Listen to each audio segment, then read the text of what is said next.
Hey, I'm Michael Denicola. I'm Megan Lennius. Hey there, I'm Midream LA. I am Samuel Tucker Young. And I'm Mecabad.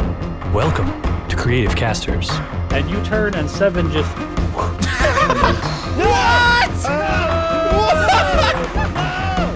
That's worse than a dragon! I saw you painting that, and I disapprove, Seb. It was an age where time did not exist. The age of the gods. Discord came, and the gods waged war amongst themselves for supremacy. The crumbling worlds led to the collapse of creation. But creation fought back. Time appeared, imposing its curse to the vain immortals. If they dared to reappear, they would suffer the punishment and be forever forgotten. Thus, the age of the gods ended. However, Dominion holds a grudge. After thousands of years in exile, the gods continue to wage war through their incarnates. The balance is once again under threat. The curse of time is fading. The ultimate age has come. Welcome, everybody, to episode 12, I think it is, of Creative Casters and our game here for Cadwallon.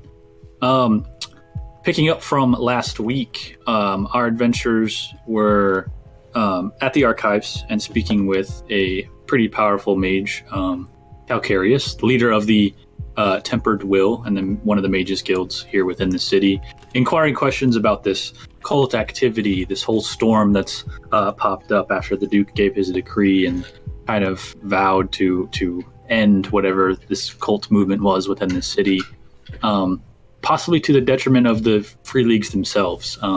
Biggest move that he pitched was dissolving the leagues. And you can see that the city, the people were torn. There were some that were for this, some that were against this. But it seems like the council is going to be involved, and though the Duke can decree something, he can't just make it happen. It has to be voted on by the council.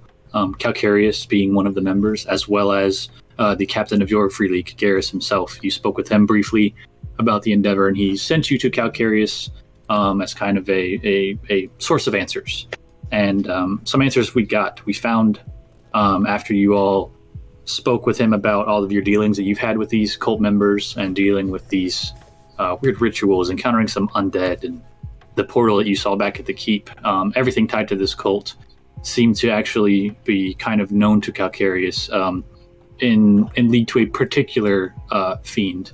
And he gave you a name after you all encountered this Minotaur demon that was banished. But he gave you a name of his lord he serves, of Haroon.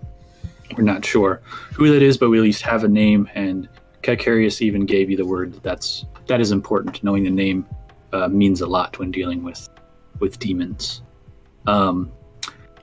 He kind of decided to make the cult their focus, and that they had ways to deal with that, and urged you with words of caution in dealing with the deck, since they seem so right on you guys. Seven, you have this mark that seems to just be on you from somewhere. We're not sure where, but the only other time anyone has ever seen it has been on someone who is already dead. So I thought it was a birth defect. Not quite, because this is not something that you have just had and not noticed up until recently. It's a very blatant, obvious mark. It's a black dot kind of just behind your ear. But it seems like you have a hit put on you. And knowing what's going on with Declan, all these random encounters you guys have had, you've popped up and seen a Harlequin in prison. You've dealt with this woman, Lysandra, in this underground hideout you guys found where some of this stuff was stashed. After talking with Calcarius, he also gave you an amulet with kind of an emergency, if you ever needed to escape. He told you it had a limited use, but if you needed it in a dire situation, that it would bring you back to the archives. You spoke with Edward for a brief moment and decided to head back to League Hall and formulate a plan. Back at the hall, we encountered an old friend. You ran into Jet, who had been kind of waiting on you. Told you after your word, Emmett, to kind of check in on Yashel and the boys after your stuff had been stolen. He gave you a location. There was an old abandoned cottage outside of this city, not too far, a couple hours travel, and he marked it for you and said that was her last known location, but it seems like none of the Jagaran people or anyone had seen her or the boys in a few days, which was worrisome. He told you if you wanted to kind of check into what was going on, that's probably a good place to start. And his main concern was finding the boys. They were just kids, and he didn't feel right not knowing where they were, so he set off to find them.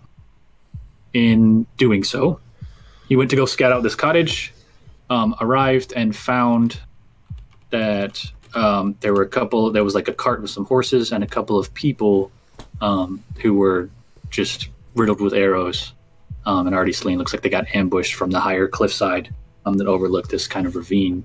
One of the bodies was, in fact, Yashel, and it seemed like they had gotten ambushed, or couldn't tell if they were making a drop or what was going on. Jet didn't really have info on what she was going there for, who she went with, but he just knew that was her last known location, and we found her dead. You guys decided to check out this cottage a little bit, and eventually, after hearing some noises from outside, Day, you kind of keeping a lookout after using your invisibility spell, saw two very large dire wolves and a pack of some bandits and deck members show up on the house, seeming like they had been tracking you. There was a bit of a standoff. You guys barred yourself in the cottage, had some words with these members who told you that they were just here for 7, to give him up and make it easy. You tried to persuade them, denied it. Emmett, namely, kind of acting as the face of the group and talking to them, trying to intimidate them a bit, and they seemed to be here for one reason, and pressed on. Eventually, setting the cottage on fire, setting the wolves upon you. You guys had to hide in a little dugout trench where some of the stuff was stashed, and decided to use that amulet and get out. Shit-talked the Harlequin outside. Absolutely. You tried to basically, you made them aware of it. To Emmett's knowledge, the Harlequin's in charge of the deck or has some ties to them, and said, if you're so powerful, why don't you just deal with this? And they seem to have no idea what you were talking about. Tuning in for the first time, we met the Harlequin in like episode 6, and he bodied us and took Seven's finger. So, okay, hold on though. Did Sam shit talk the Harlequin or just mention you? I was like, listen.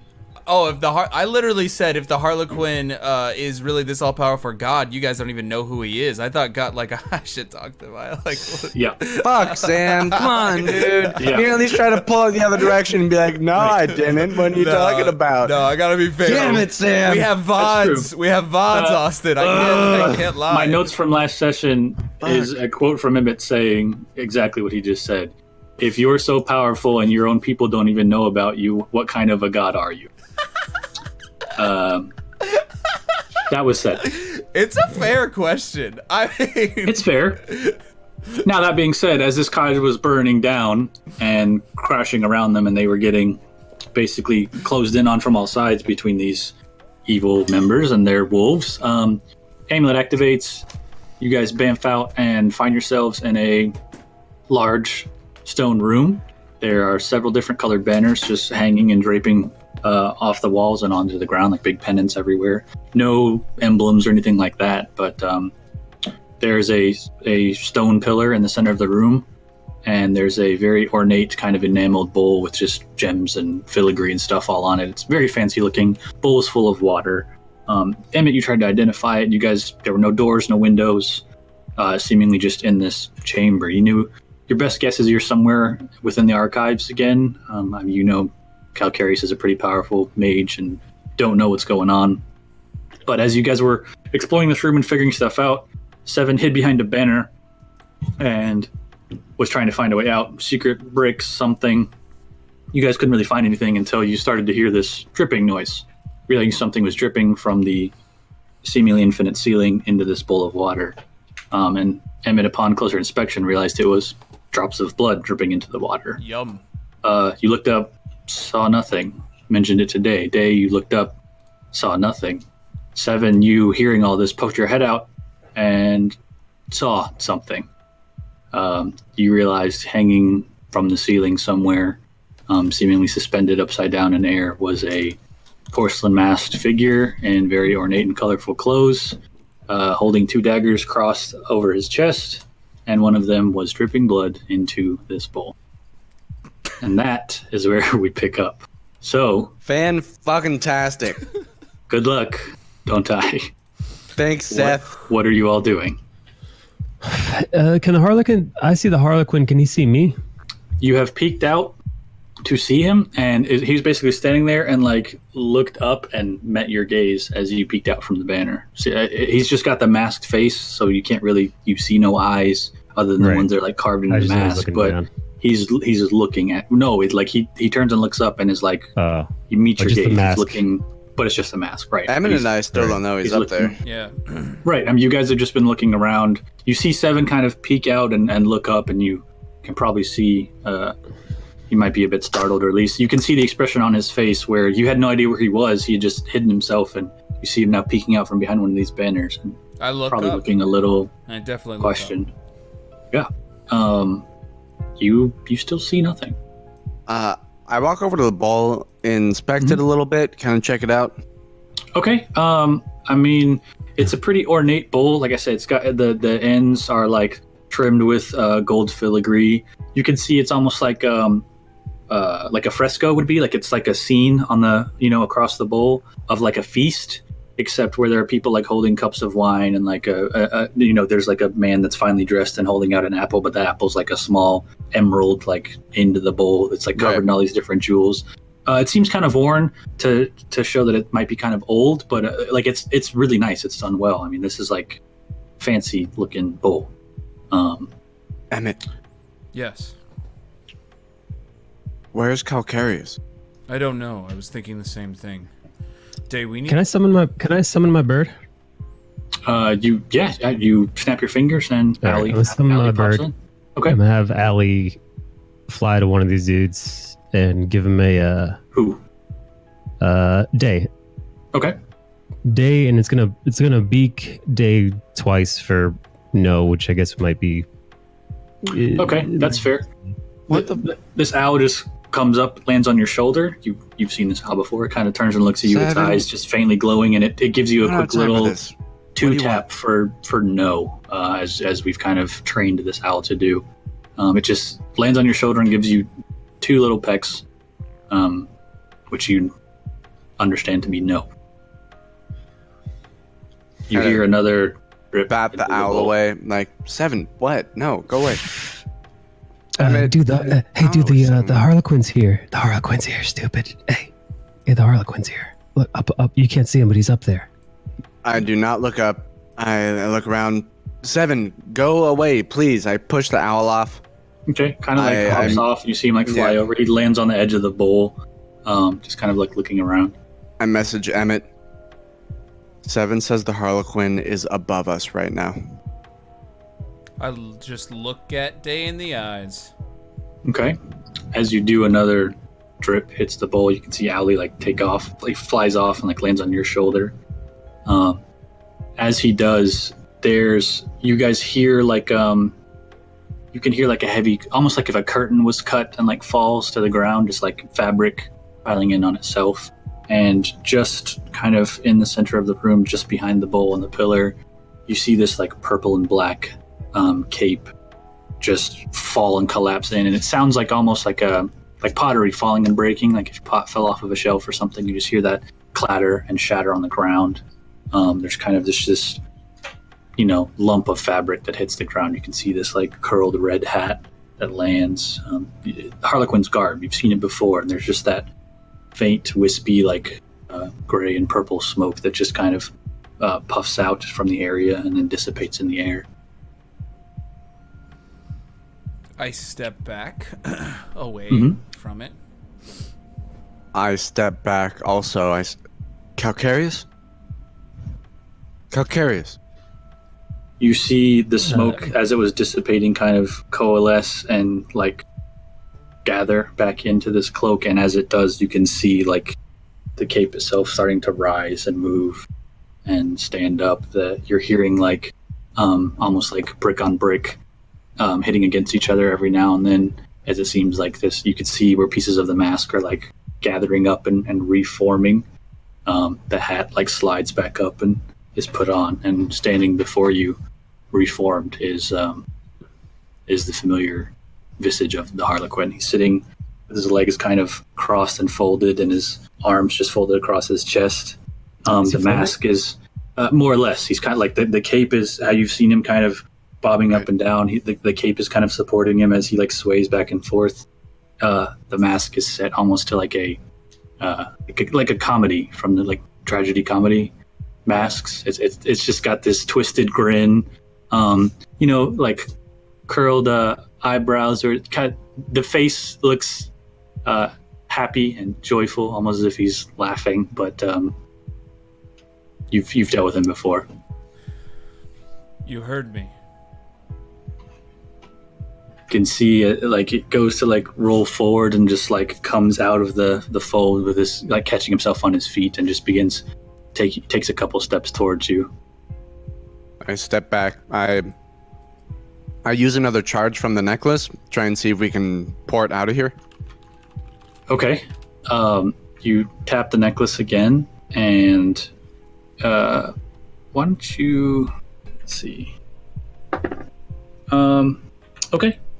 You tap the necklace again, and you see that like golden light glow around it again, and start to emanate from you, and then like retract and go back, and you see it kind of blip for a moment. Not that it didn't work, but it your knowledge of the item would be it was to bring you back here, and Right. you're already here, so it's like Right. it knows that it won't really have an effect. Right. Okay. It's done it. But it's intelligent enough in its design. It's not going to use up a charge. Okay, good. Nice. Yeah. So.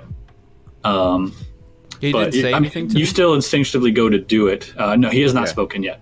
You go to do it, and nothing seems to really happen. And then, You can see him like fold his hands into his cloak on both sides, and he draws basically two small black spades, like the suit. They're like almost like little paddle daggers.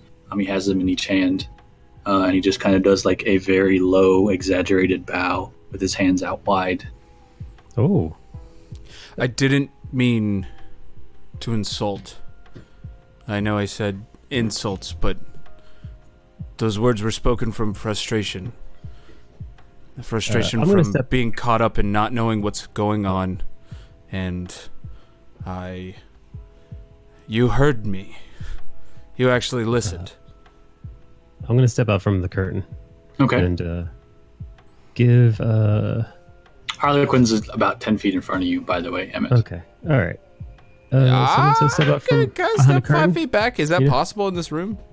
Yeah, yes, but eventually you're going to hit Against a the wall, right? Yeah, I just yeah. another 5 feet. Like I just like slowly back up just a little. Almost as you're almost like mirroring you, kind of one of those. As you begin to step back, he's slowly lurching forward, and like Okay. you hesitate and stop. Like it's just Okay. he's stopped. moving right with you. I stopped him for sure. Go ahead, Seven. Oh, I'm going to step out from behind the curtain. I'm Yeah. going to directly speak to the Harlequin. I'm Okay. going to say, Back is to you right now. You just see him locked on Emmett for the moment. good day, Master Harlequin. And I'm going to bow courteously. I don't know if he could see me. Probably. I don't know what his capabilities are. How may we be of service to you today, Master Harlequin? You all begin to hear him speak, but it is in your mind. You know how that works because you've had Calcareous do it. You've had conversations with Day this way, but you hear him. There's almost like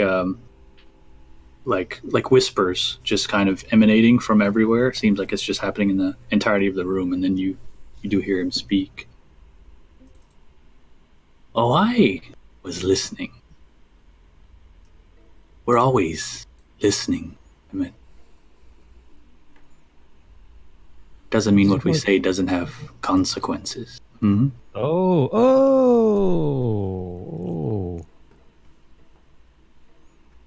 My friends did nothing. Whatever your consequences are, they're with me. We'll see. And you see him kind of like come out of the bow, and he turns, facing you, 7. We're screwed. Takes a couple steps towards you, very paced and methodical, like almost mechanical looking. Stops just in front of you. He's like, if I wanted your service, I'd have it. Service usually comes from those who have something to offer. Excuse me for interjecting, Master Harlequin. I do believe I can be of service to you. You deal in neutrality. I find myself an agent of neutrality. I think I could be helpful to you in some way. We'll see. All things in balance. Yes. All things in balance.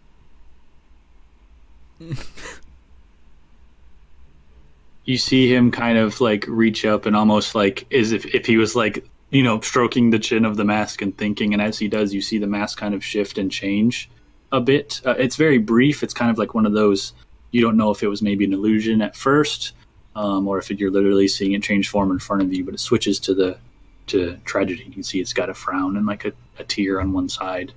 Now looks upset. And as he does, he's kind of changing the mask with one hand. You see the other one just kind of like reach up and snap. I need you to make a wisdom save, please. Oh. Who? 7. All right. My wisdom is... So I'm good. My wisdom for now. Is 0. Okay. That's an 18. Oh. That's good. You needed a 38.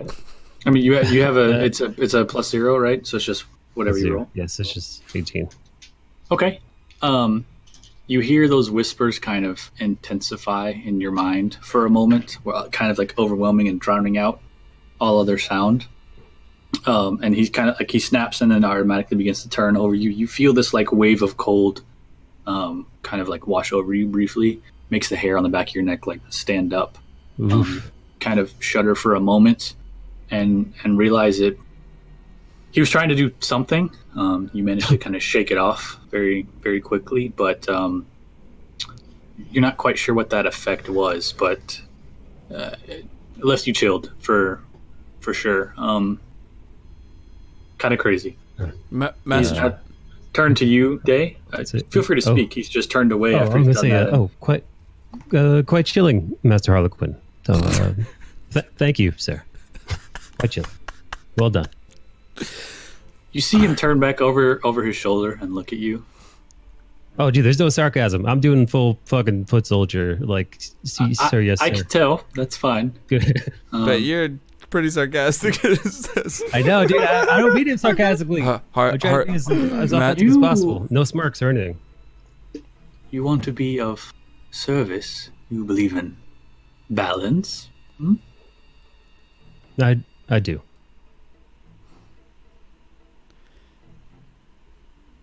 Which one of your friends is more important to you?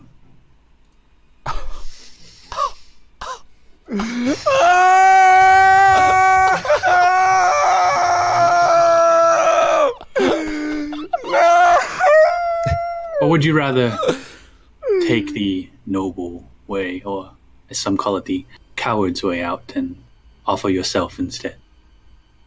Harlequin, I've already done that. I know. I shit talked, okay? You see the mask turn to you, angry, violent. There's a quick sudden, I wasn't speaking to you, boy. Turns back to you, 7, back on the happy face. I cherish them both equally. If you demand sacrifice, I offer myself to you. Oh, no. I don't demand anything. It's give and take, 7. I thought we spoke of this before. I'm trying to make eyes at Day a little bit, You know, Mhm. like, I don't know if he can. I don't know what that takes, but I'm just trying to like. I'm literally looking at him. It's when he's basically as he's moving about the room. You guys are Yeah. kind of like triangled around the center of this bowl, and he's going back and forth to you all as he's speaking to you. And when he does, he's like Do I see 5 feet away from you. do I see Emmett kind of side-eyeing me? I mean, yeah, he's turned and speaking to Seven. Yeah, he's like just you guys can doing one of look these. at each other. You know. I see this. Sure. Yeah, I mean he's 15, 20 feet I to your right. message I message Emmett. Hey, dude, What the we're in fuck? trouble. What the fuck We're is in- the plan? He takes one of those spades and kind of like pulls it up under your chin and like picks your head up Sevens a or little bit with it to Seven because he's standing in front of him and talking to him, just kind of like looking you over almost. And he's I like, reach my hand in my pocket. I kind of grab the eye in my pocket a little bit. okay, Kind of fiddling with it in my hand. sure. I wonder what he saw in you, why he gave you so much potential. Surely there's something you're hiding. Declan? Yeah. Why I so don't know. special? If I'm being honest with you, I don't know. I don't know. No, not good enough. Probably not true.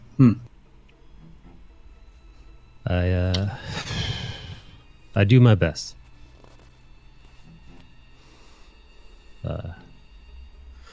If you're watching all the time, I'm sure you've seen some of the things that we've done together as a team.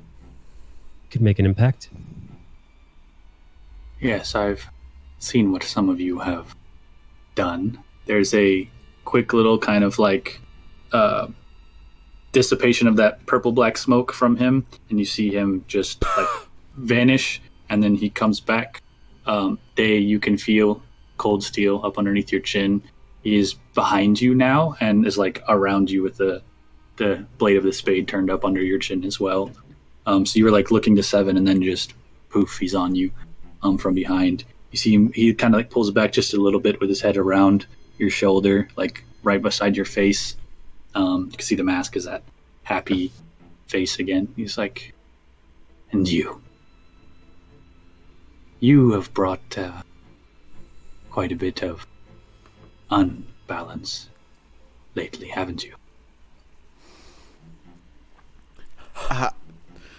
How do you mean? How do you mean? With that other hand, he like slips into your pocket, and you can feel him wrench the eye from your grip. And he pulls it out and holds it up in front of you. I know who you speak with. Oh my god! And I don't think you do. And you see him just kind of like cast it onto the floor in front of you. You hear it drop like a marble and just roll across the floor. Sweet Jesus. Why follow so blindly? Is it because he does as well? Looking over to Emmett. Or do you just have issues making your own decisions? we follow the same purpose. He helps me. I've been at the whim of dark forces, and he seems to share my distaste.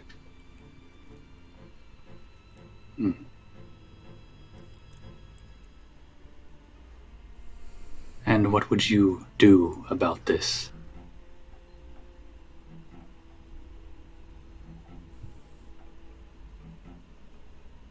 What would I do about this? Don't hesitate. Hesitation can get you killed. I would balance it. I would, if I had the choice, I would rid this world of all magic, of everything, and we would simply be. The struggle for power is too much. It's really just a struggle between loving each other, and that has nothing to do with having power over each other, so magic becomes meaningless immediately. To find balance, I would create balance. I would strip the world of this battle that it constantly finds itself in. If that is your balance, tipping the scales, removing magic, who would you become? A simple It's part man. of who you are, is it not? It is now. And maybe I'll find a better option. But when you put me on the spot, that's the best I can come up with. And to be honest, this being that I serve seems to understand that these dark forces that are forcing themselves upon the world, it might as well be a rape. He drops the knife and just kind of like drifts past you. You can feel his cloak like take over your shoulder and like drape past you as he's like leaving you. Approaches you again. Emmett kind of raises one dagger towards you as he's walking towards you. And your god is dead, yet you still serve.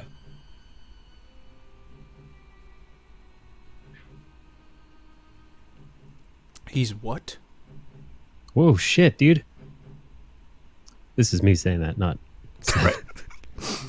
I got you. That's a lie. Is it? It has to be.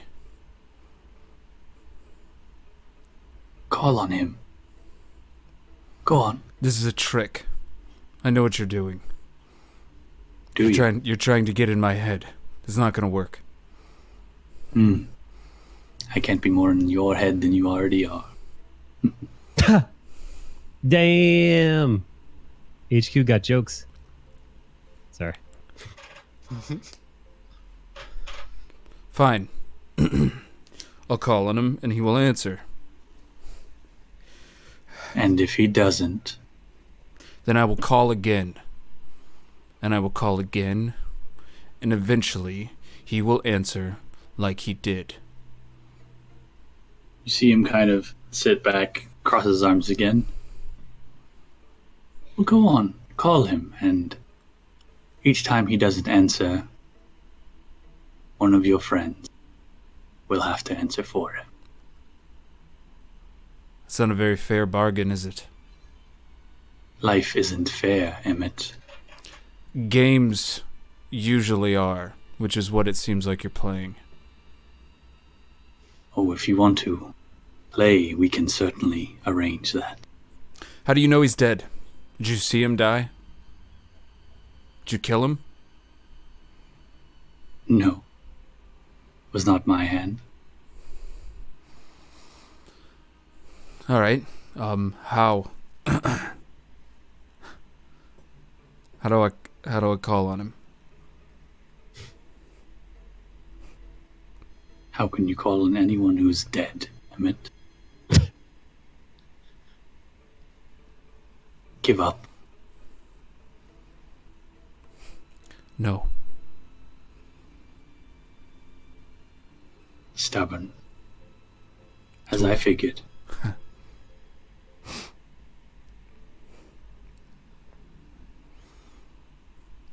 I usually do this alone, so it feels weird with you guys watching me. But At this moment, I also reach out to Kasmin. Okay. And the eye. Sure.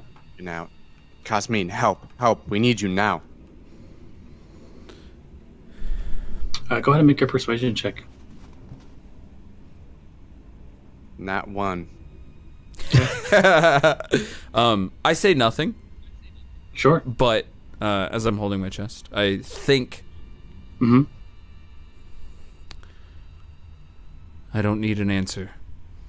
But if you want to shut this son of a bitch up, now's the time. And I just stare down the Harlequin. Make a religion check for me. These go great every time. Ah! As I'm holding my chest, I cast guidance. Sure.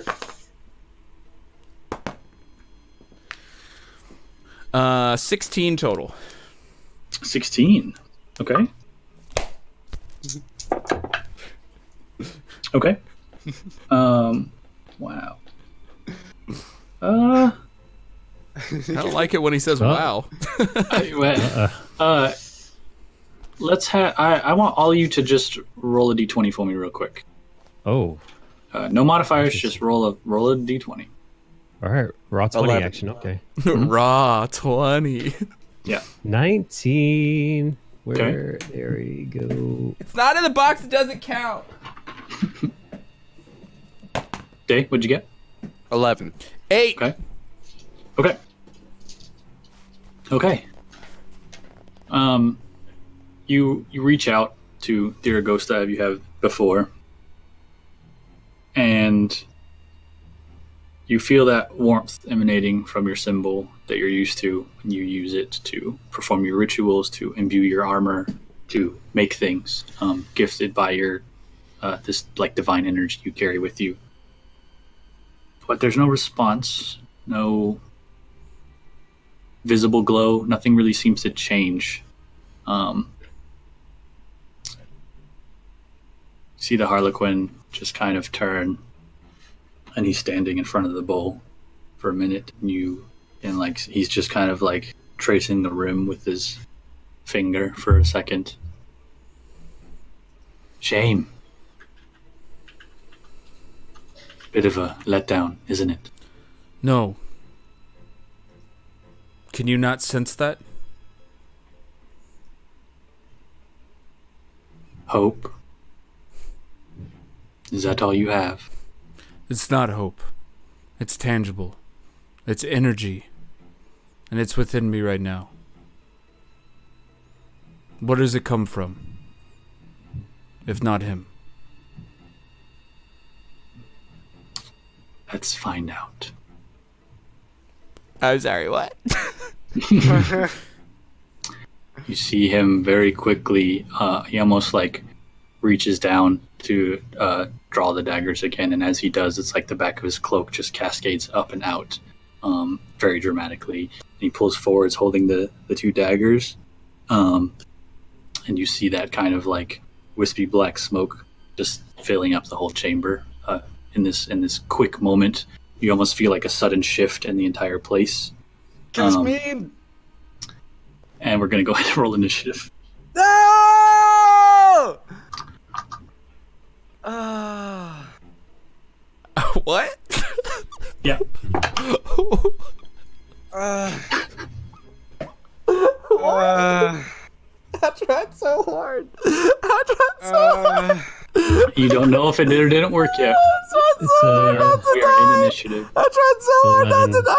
He goes full anime. Right? He goes full anime. I'm rolling initiative. If you don't roll, it's going to be failed initiative, and you'll have a 1. 11 plus 1. I got a 12. I got 12 too. Okay. Mike and I. A total of 12 for you, 7. Total 12. Yeah. Okay. It's not great. You guys have anyone else have a -1 to their initiative? An 8. You got him. An 8. Okay. Okay. So you all see him as he goes and like draws these very quickly. Cape like flies back. See it fly up and almost hang like, anti-gravity style, and slowly begin to cascade back down. You can tell this is a like call to action, and it's time. You all like instinctively kind of ready yourselves in this moment, and he's going to you see him leap up in place in the center of the room for a moment, and there's just this kind of cackling like laughter in your heads briefly as you see him jump up. You can just hear this cacophony of laughter in your minds. I need everybody to make a wisdom save for me. I can't guidance in the middle of this, right? No. No. Yeah. And the guidance is on checks, not saves. Okay, cool. So even if you could, it wouldn't affect this. Yeah, no. So Oh, bitch, 17. Okay. 10. We got a 20 Okay. total. Okay, nice. So Day and Emmett, you both kind of hear this and High five, Day. quiet yourself for a minute and push this out of your mind. eventually silencing the laughter. You hear the laughter fade, Seven, in your mind for a minute, and you kind of just like you glaze over for a minute and almost like go slack, where you see Seven had drawn blades and was like looking to you two really quickly. You just see him kind of like drop his arms to his side and just kind of glass over, and he's just staring straight forward. You are currently paralyzed. Oh, poop. He's going to, after he lands, he's going to walk over to Seven. The mask thing focused on you, Emmett. He just walks over to Seven. And he's going to just start stabbing into him with those daggers. But why? He's just stabbing him? But why? No. Hold on. Yeah. No. What is that? What is that? Does a 21 hit you? Oh, okay. Yeah. Okay. Okay. Armor class. Unfortunately, because you are paralyzed and he is right next to you doing a melee attack, it is going to be an automatic crit. So you see him walk over to Seven, and he just like puts the arm around his shoulder, kind of like leaning on him, and you see him just like dig a dagger between his ribs.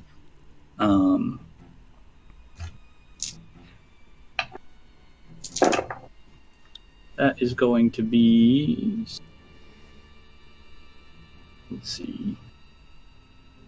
You take 16 points of piercing damage. Oof. 16?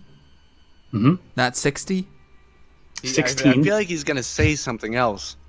Yeah, I'm waiting for the 60. Okay. I mean, I know that that's probably like half your health, but...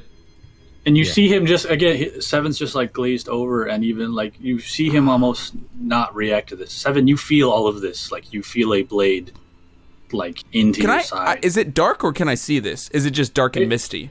It's more like it's hazy. It's not obstructing your vision at all. Cool. It's just like... He went full anime. I gotcha. Yes. Yeah. Exactly. It's full anime. And there's those like those kind of like suspended flames on those torches around, right? That you saw that are like this whole chamber is lit enough. But yeah, it's full anime. But Seven, it's kind of one of those. It's almost like an out of body experience. Like you realize, like mentally you're here, you're ready to go, but physically you're like you have no control over your body. You see him approach you. Your heart begins to race, and you start to kind of panic, and he just walks over and puts his arm around you. You can feel it on your body, and instinctually, mentally, you're trying to like pull away or push away from him, disengage, and you can't move. And then a knife sinks into your ribs. You see him kind of like even cough and sputter for a moment, bit of his own blood coming up. It's between you two now, so you guys choose who's got the initiative. You both have a 12. You guys can pick who goes next. Between Seven and Day. Correct. Wait, is there anything I can do? I'm paralyzed. I can't. You are paralyzed. Yeah, so, I mean, you can't do anything, but you can repeat the saving throw at the end of your turn. But it's at the end of your turn. So if you go first, your turn would be, I do nothing, and then you're going to have to make the saving throw. So it's up to you guys, though. Choose who's taking initiative 12 right now. I'll take it. Have fun thinking about your actions. So you see him run over and just kind of like lean into your friend and bury a dagger between his ribs. What are you doing? I go ahead and I call upon Kasmin again. Okay. Kasmin. That can be your speaking action. You have enough to whatever you can say or would do in 6 seconds. That's fine. Please come to me. We need you now, Kasmin. Please. Okay. And I'll go ahead and use. Like I don't even fucking. I'm not gonna fucking attack this dude. I don't want to attack this dude. I'm not saying shit. Yeah. What are you doing? Like. You got an action, bonus action, your movement. What do you want to do? While he's getting stabbed.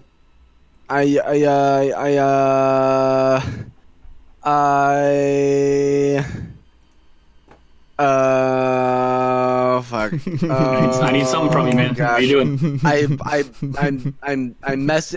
I call upon the eye on the floor. I run over to the eye and I try and activate it like the last time I activated it while the Harlequin was around. Okay. You're just gonna activate the eye? Yes. Okay. You run over to this, just pleading with Kazmin. You pick up the eye, kind of focusing on it, channeling a bit of your eldritch energy into it. Eye flashes for a moment, just with that energy that you have. Nothing seems to happen. All right. I'm gonna Eldritch Blast this goofball. Okay, go for it.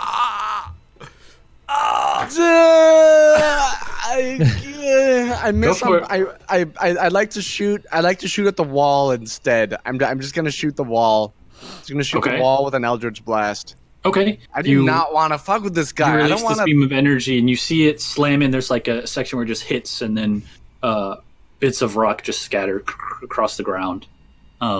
You can see where you see Day kind of in a panic run over, look at this eye, and he just turns and shoots, and it's almost like he aims at the Harlequin and then like moves at the last second, blasting up at the wall, 10 feet up off the ground.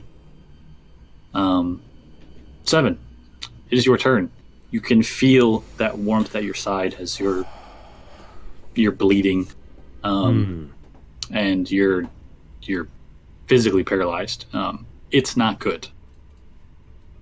Go ahead and make a wisdom save at the end of your turn. 16 damage from one dagger.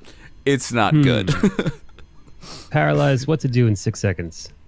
Ponder my action. Right. You're paralyzed. Go ahead and make a wisdom save for me at the end of your turn. Is my mind isn't paralyzed, right? It's kind of like a Stephen Hawking situation. I mean, yes. So this is what the great arcanist Hawking felt like. Not quite. I'm going to. Can I warg into Allie? No, because that takes an action right now, and this happens at the end of your turn. Your turn was, this is not good. Okay. So I need you to make the save. And I don't think you have a plus on this, so it's just whatever you roll. Nope, that's a 5, baby. Okay. You remain physically frozen. Emmett, it's your turn.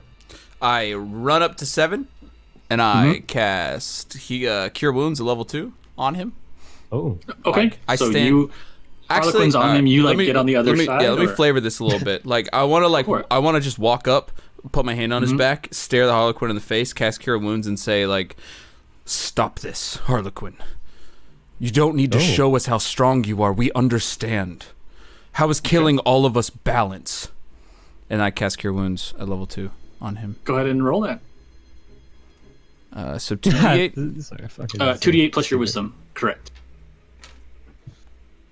So you feel this like burst of warmth kind of pulse into your back and throughout your body. Feel better. 13. Feel quite a bit better. You're still not great. You got stabbed, but that's you feel this surge. And you can see him again. Like you just can't move, but you see Emmett. And you're paralyzed. Takes the other side. Someone is stabbing you, and somebody's healing you back so that you can be stabbed again. It's a lot going on, dude. It's a lot happening. Okay. Top of the round will be. Do you have a bonus action you want to do anything with? Not. Oh, that's a great question. You can't spiritual weapon because that's a level spell. Yeah. So, I got that. I don't know what else you have. Is mending a bonus action? No, it's a cantrip. Can I try to mend his wound? Sure, you cast mending on him and nothing happens. Okay, perfect. It is top of the round. Harlequin's turn. The Harlequin is going to, as you heal into 7 and say all this, he just says, "No, it's not balance. Something quite different." And you see him kind of slip away Like he kind of almost releases him. Am I like, allowed to shout at him you catch during some- any of these moments, or do I have to wait till my next turn? Like just like I- a little, I- like a flavor quip for you. I don't know if Something quick is fine, but again, it's kind of one of those like Yeah. you're this is all happening simultaneously, right? Rounds are technically in 6 seconds. Yeah, This whole scene might be done in 20 seconds. yeah, for sure. It's okay, just not like full on conversation stuff. I mean, you can shout something at him, but If it's not balanced, then you lie. That's all I want to say. yeah, he pushes 7 into you, and like slips away, not provoking because he's disengaging. And you see him kind of like fluidly like tumble and roll, and then he like jumps up kind of on the rim of the bowl, like balancing himself. And you see him reach down onto his belt, like flipping up this little latch on this leather pouch. And he pulls up and holds his hands like so. And as he does, you see these like arcane cards just kind of like manifest in his hand, like fanning out. You see them just kind of coalesce. And you see him just kind of like with a flourish of turning with his cape where his cloak like rises up, he just like whips his hand forward, and you see these like arcane cards just shoot out in a fan, spreading out from about 20 feet in the sphere around him, which is going to be all of you. I need everybody to make dex saves for me. Oh god. 7, you're paralyzed, you automatically fail. Can we make wisdom saves? No. 7 total. 9. Okay, failures on everybody's part. Great. Fuck yeah. Let's do it. Go team. That's going to be it's going to be 15 points of psychic damage. Oh! Why can't he To psychic me with everyone. a dex save? That don't make no sense. You see these cards like streak out with the like leaving these trails of arcane energy everywhere. Some of them like cutting through you, and you feel them. It feels like a razor blade almost, where you see it go into you and just like it enters and exits. Even though it seems like phantasmal, this card just slicing through you. Several of them rip and cut through you, and it's you kind of like instinctually even grab it where it was. You're not bleeding, but that hurt. It was damaging, just not physical. And you see him kind of just like rocking back and forth, swaying very kind of maniacally, giving off a sinister chuckle. Day, it's your turn. Great. We're dead. We're fucking dead. Awesome. I'm gonna go ahead and call to Casmine once again. I've got the eye in front of me. Casmine, we need you now. We need you right now. Please. Please. We're dead. As you're doing that, the Harlequin, like as he's swaying, turns and looks at you, and he's like, "Yes, cry for help." Fuck. What else you want to do? Is there any way to activate this eye? We've done this before. You have done it before, but you also remember the last thing that happened with this eye and the orb was that they switched places, which means that this eye might not be just the eye anymore. Right. I have the orb on me, right? You guys gave that to Calcareous when he activated it, or had you Fucking- activated it for the Minotaur. Oh, that's right. That's right. Mhm. All right. Really cool. Really cool. It's cool stuff all around. We're dead, dude. We're actually. What are you doing? 12 episodes in, we're actually dead, dude. Well, we'll see. I just Trust got me, hit for half my Monko HP. right there with you. like right now. Monko, right? That was I rolled pretty close to max on that. It's not great. If that happens again, we're all dead. All right. Oh my god. I'm gonna cast. Yeah, just fuck him up. Fuck this shit.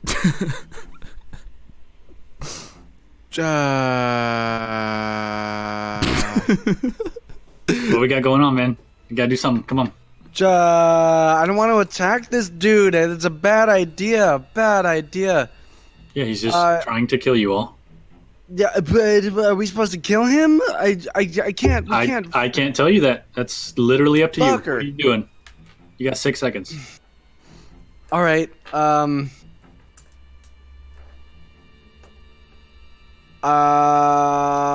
gonna cast Thaumaturgy. Okay. I'm gonna shout, Casmine!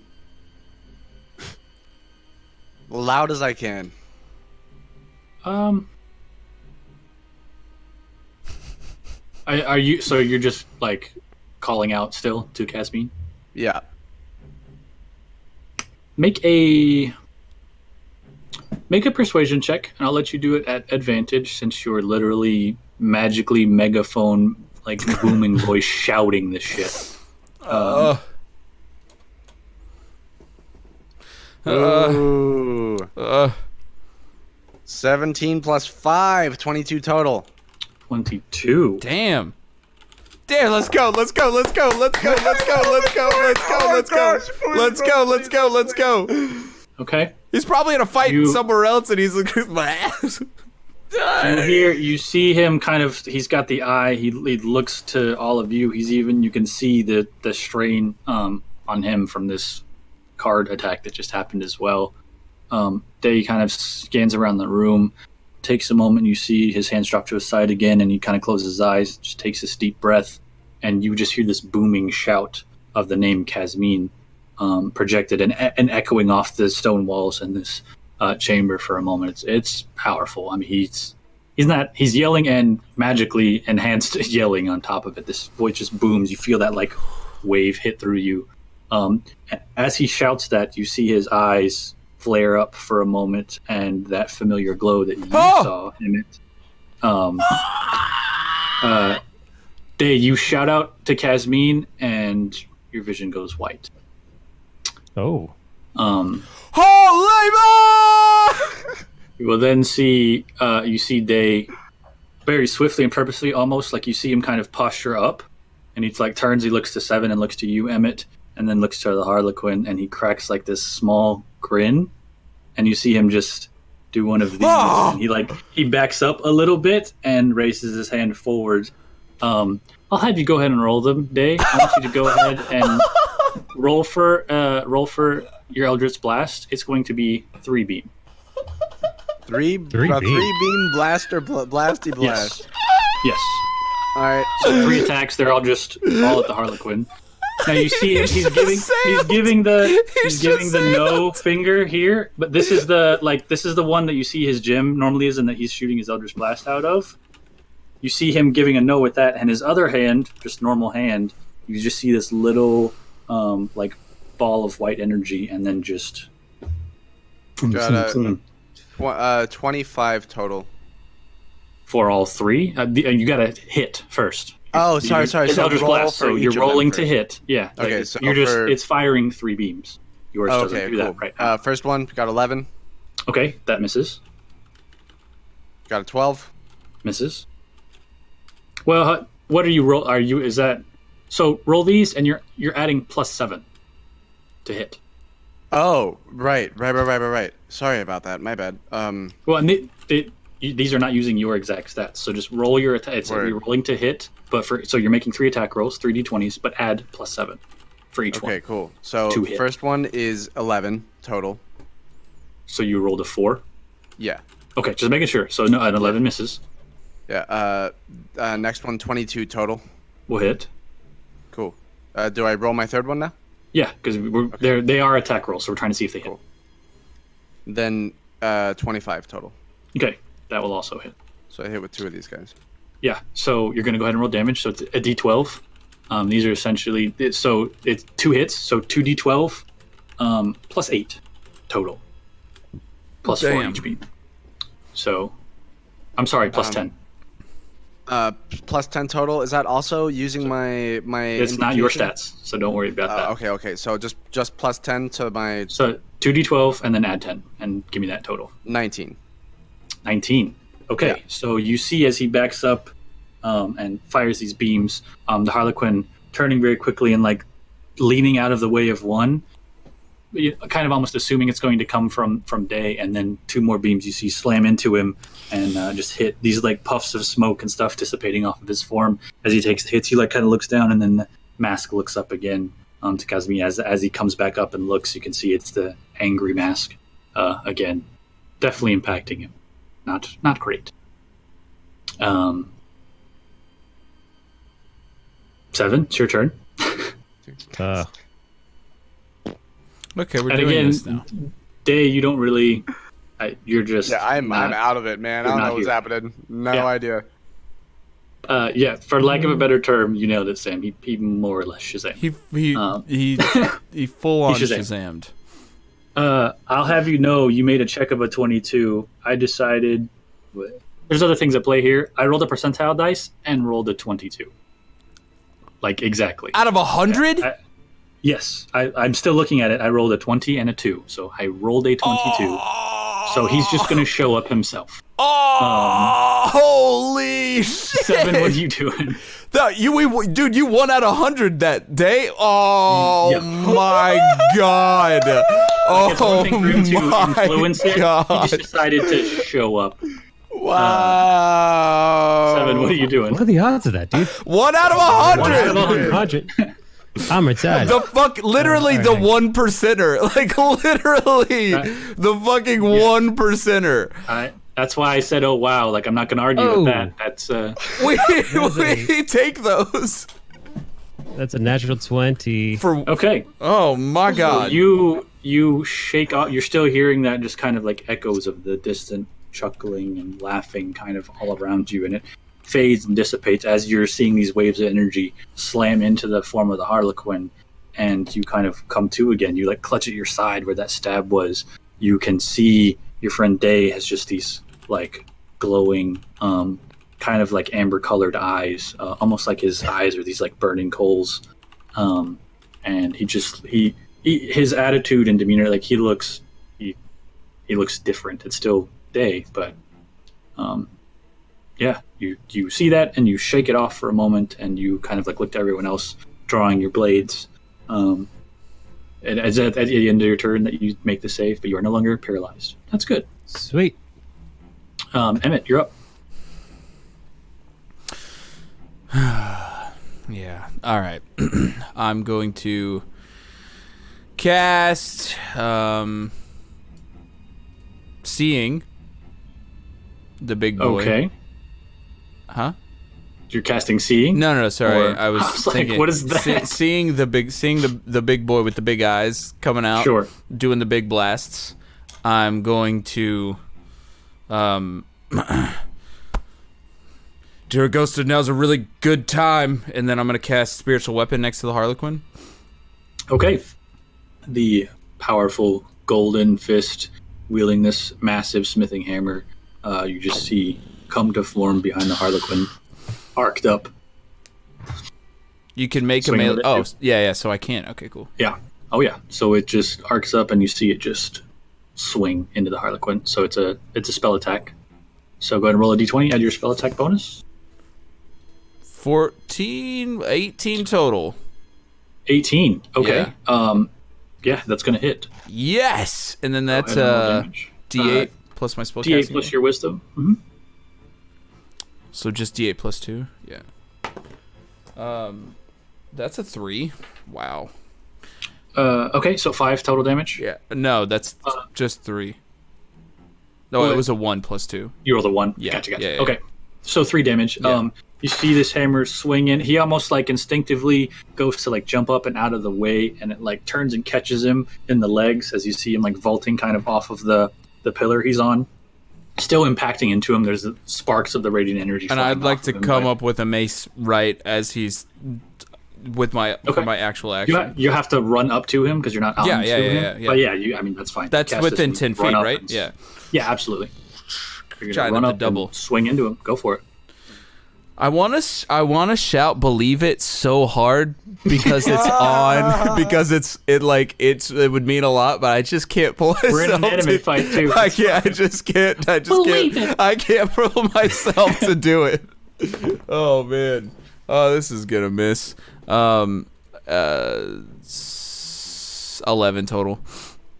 Yeah, you swing into his form and you catch nothing but cloak as you do. Kind of like you feel it impact into just the fabric and kind of have to like wrench it free again, ready to go with your shield up. Yeah. And ready. But Stop not, this, Harlequin. Not making contact. If this isn't balanced, then what is it?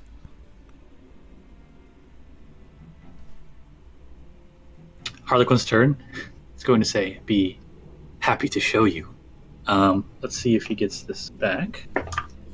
He does not. Oh, thank the fucking gods, literally.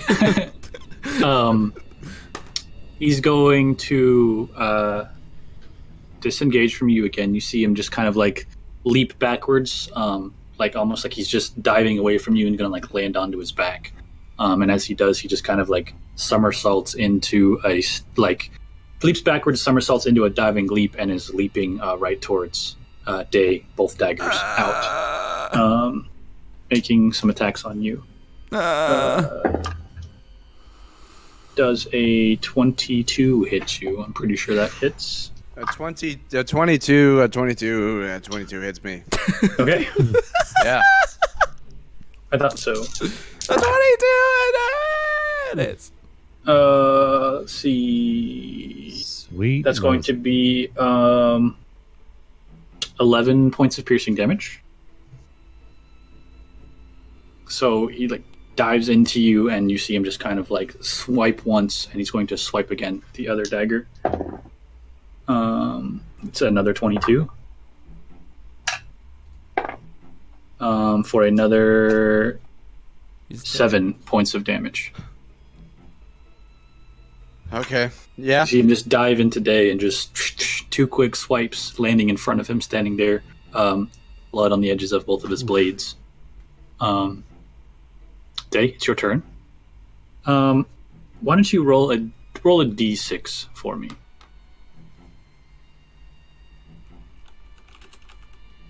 A D6. I got a 3. Okay. You see him like look down for a moment at the cuts across his chest, and then just look up to Harlequin again and just give a wide grin. He just says, "You two can hear the familiar voice of Casmine. Come now. We're not really in the mood to play any of your games." And you see him put both of his hands together and then like push forward. I'm gonna have to make a save.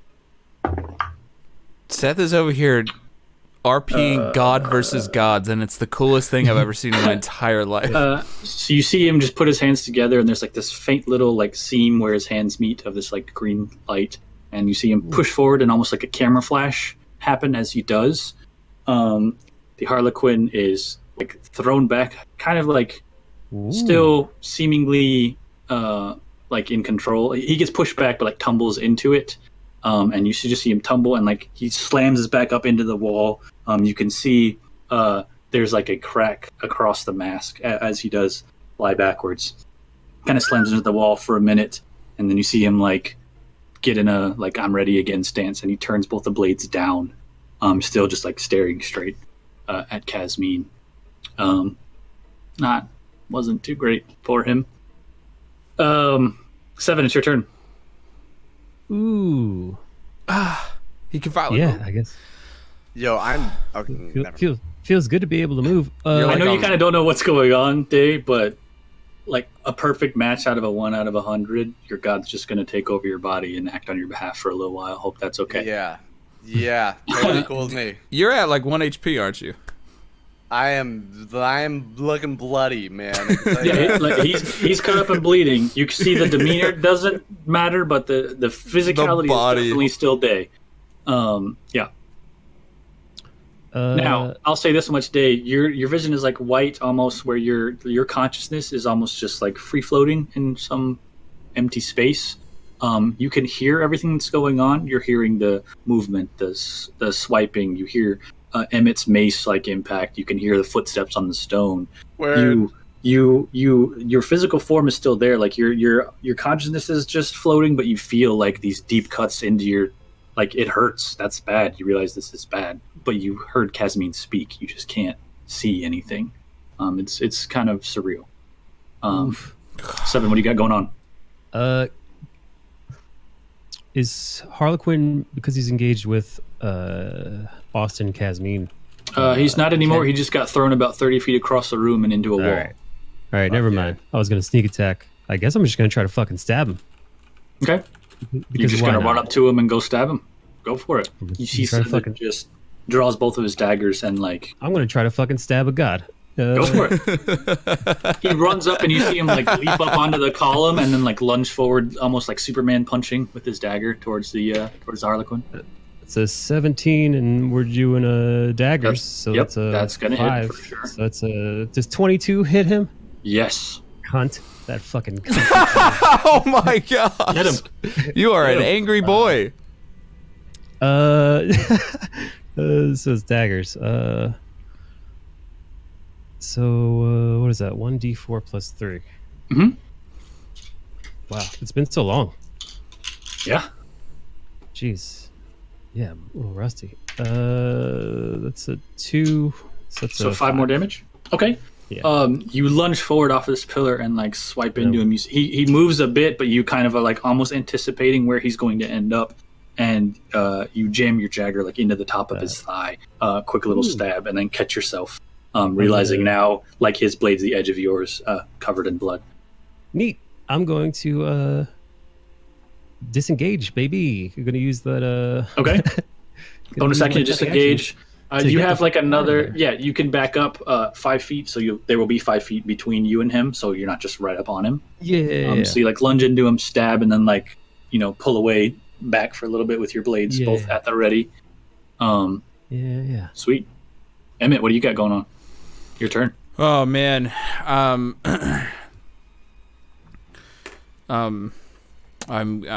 running forward. I'm moving the weapon with me in tandem, and we're just rushing doing another down. one of those like double flank. Yeah. Hammer him. Go for it. My favorite thing to do. If you want to just roll them both, like at least the attacks at the same time, do you have 2 d20s? Yeah, I've got multiple. Cool. Just make sure you know which one is you and which one is the weapon. They have different 2 hits. They're both really bad. One of the attack with the mace is a 13, and the will not hit. Spell attack is worse. Okay. Spiritual weapon is a 10. Okay. You see Emmett kind of like charge forward with his mace in tow, ready for a swing. You see the arm of Diragosta mirroring that on the other side, flank in on both sides of him, both going to swing in, and the Harlequin like jumps up like with the cape, almost like extending his height as you slam in, you and your spiritual weapon both colliding into the wall, your mace hitting and impacting. There's a flash of energy from your spiritual weapon. You have like a small crater as you see some rubble scatter onto the floor again, as he like lands back down between both of you. I point my mace at him. You are a liar, Harlequin. You speak of balance, but you're just playing games. All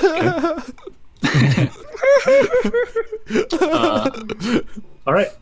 Harlequin's turn. You had nothing else from you, right? That's everything from you? Just making sure. Yeah, that's Emmett? all I got. Yeah. Okay. He does not get his Fan of Fortune back. That's good. Yay. Okay.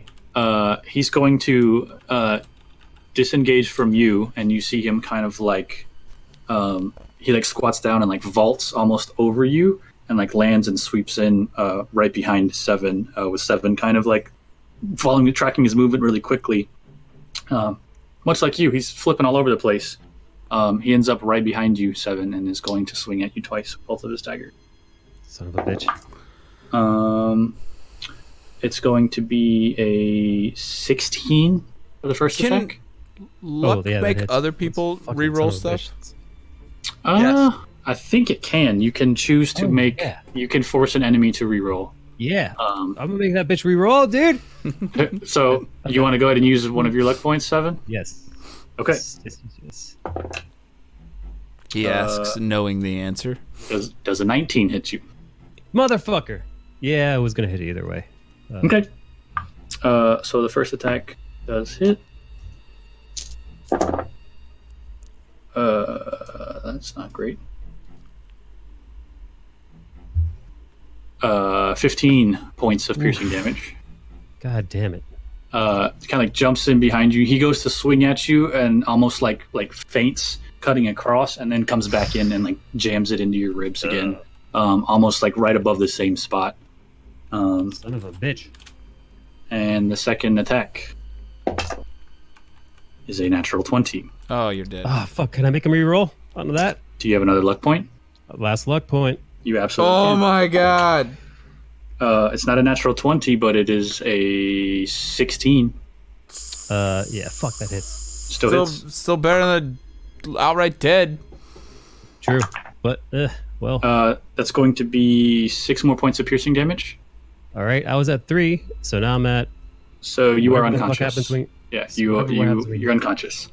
Below that. So he like has the one stabbed into him, and you see him bring the other one around his back and like jams it into him, like kind of pincerring him, and then you just see him like spin both blades. Seven kind of spirals and just slumps to the ground. I'm down, baby. Currently unconscious.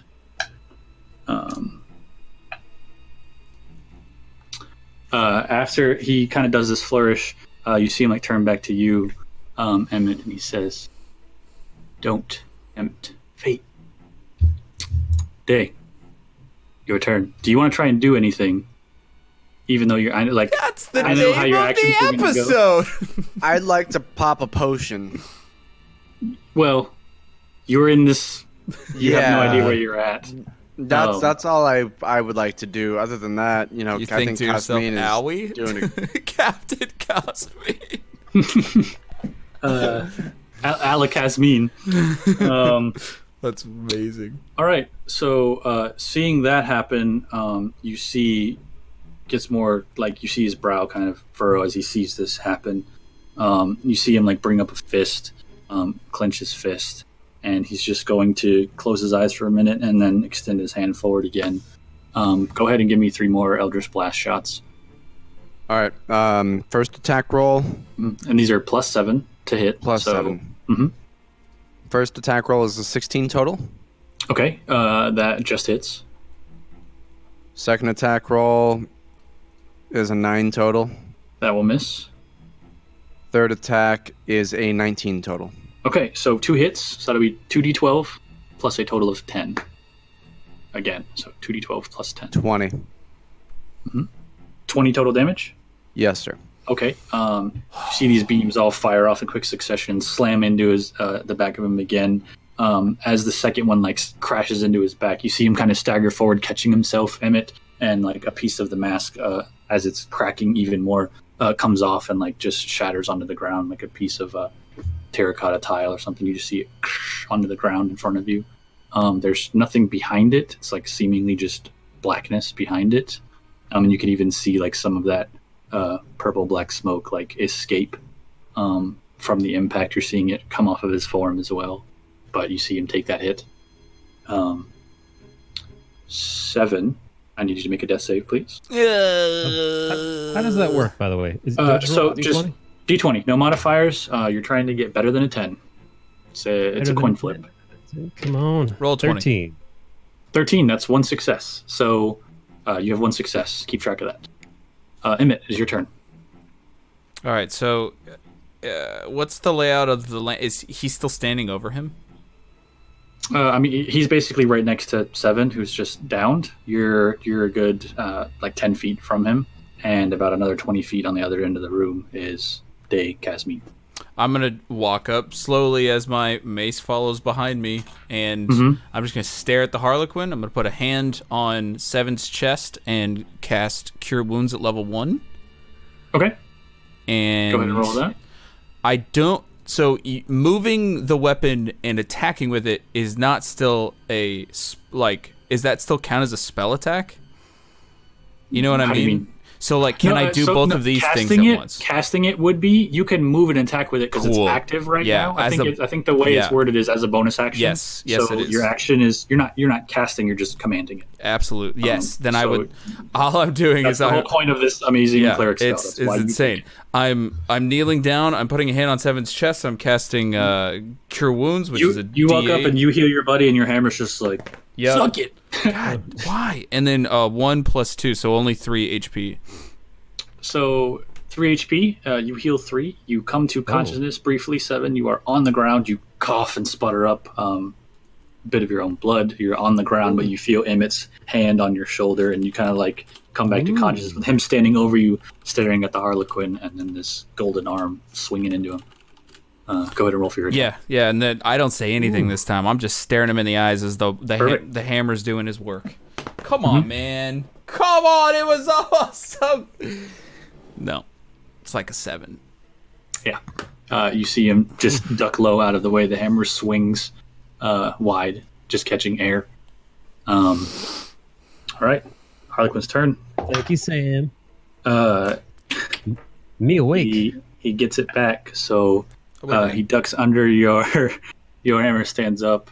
You see him kind of kick off of you, almost like puts his foot on your chest and just kicks off of you, staggering you back a little bit, but still getting you to get the heel off. And as he's leaping backwards, you see him throwing these cards out again. I need everybody to make deck saves. Natural 20. There you go. 10. Oh. Okay. I thought you had a natural 20. I was just saying it for me. Also a 10, but you said dex, right? So 10 Correct. plus Dex save, not just your dex modifier. You should have a value Dex save specifically is for 5. this. I got an 11. I'm going to go ahead and use my 15. luck. Okay, go for it. I have all 3 of them. Okay, by the that's way. fine. Use your luck. Yeah. Great. I'm about to take luck too, so we can literally have good 19 plus good- 1. Got a 20. good Okay. luck. Don't die the stream. Literally. What was your 15 for me. total? 15? Okay, 15. so 15 still fails, unfortunately. Motherfucker. God damn it. So it's going to be half damage for you, Day. That's going to be. I got a 20. Yeah. Is he still hitting me? Yep. Well, it's yeah. You made the save, so you take half damage. Oh, okay. Cool. So that's going to be 14 points of psychic damage to everyone, Can I drop below or half 0? half as much. Oh, it's half as much for you, so you'd only be taking 7.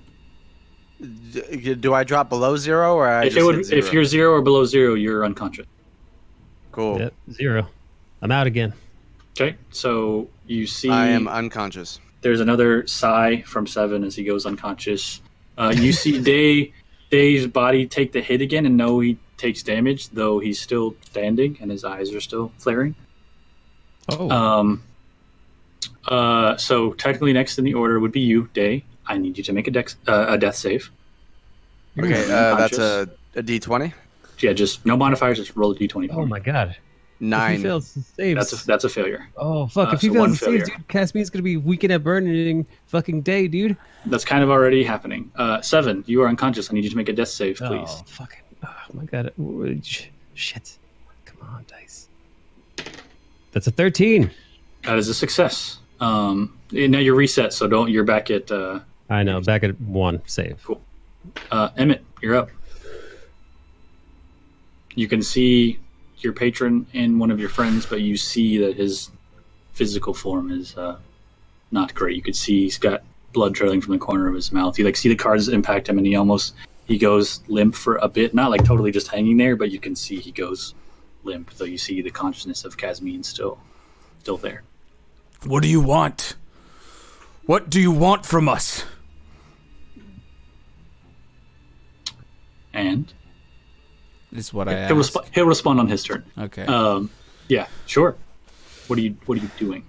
You're a You ghost. and Harlequin are right next to each other. Oh, no, he left off. Sorry.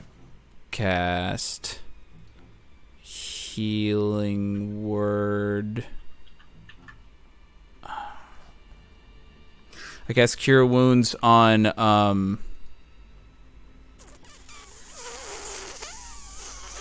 on 7. Same Okay. thing. Oh. Cast Same thing, you're just gonna touch him again and then send the weapon towards the Harlequin. yes. Okay. And I would like to, dear Ghosta, this is really the fucking time. And I just point the hammer at him and try to hit him in the face. Cool. So roll to attack first. That's a 20 total. That will hit for sure. Thank God. So go ahead and roll damage on that. Spiritual weapon, 8d plus 2, d8 plus 2. Oh, we're so screwed. 8 damage. Okay. 8 damage. As your hammer slams into it, almost like catches him in the temple, bits of the mask fly off again at this radiant impact and shatter onto the floor. And the face just turns, looking back to you. Did I roll for healing? I didn't. No, you didn't. So go ahead and do that now. Oh my God. 3 total. Okay, 3 again. It's enough to bring him back. So Hey, awake Yeah. again. you A little bit stagger and less- sputter less- again. less jubilant. Yeah, coming to consciousness again, still seeing Emmett standing over you, keeping you up, bringing you back in every time you've blacked out. I love you, Emmett. I'm not enjoying these little naps, but thank you. I look him in the eyes and I just cough blood. Not great. None of us are looking good. All right, Harlequin's turn. Oh man. He sees you, Emmett, and you see him he almost like sheathes his daggers and brings up the cards again, and he just takes 4 or 5 steps back. Just kind of like the mask on the like grin. I'm looking to you. He just says, "Go on. Keep calling." And you see him just grab the cards and flick. God damn it! Just towards Seven and Day. He's backed up, making you out of range, and he's throwing it just at 2 of them. No! Dex No! saves, please, gentlemen. Denicola! Well, you're unconscious, Day. You're gonna auto fail, unfortunately. Great. Fuck me. That's a 7. Okay. Plus 5. It's a 12. Good. You still fail, unfortunately. It's going to be another 11 points of psychic damage. So you're unconscious again. Day, that's an automatic failed death save. So you're at 2 failures currently. For taking damage while unconscious. Oh my god. Day, it is currently your turn. No, my to make a death save, please. Oh my god.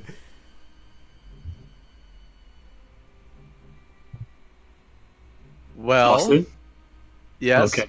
Need you to make a death save, please. Yeah, give me just a moment here, buddy. Yeah. It's intense. I know. Holy shit, Trust dude. me. Dude, And is this his last death save? I've explained this to you all, so I know you know. Chat, I'll give you this now. I am not the evil, I'm going to kill you DM. I am as much... Dude. Oh, my I'm biting my nails here, too. I just have a character to play. I'm not trying to kill them. Harlequin is. Mhm. And here we are, I know. unfortunately. Holy shit, dude. Go ahead and make a death save for me, Dave. Eee. I got a nat 1.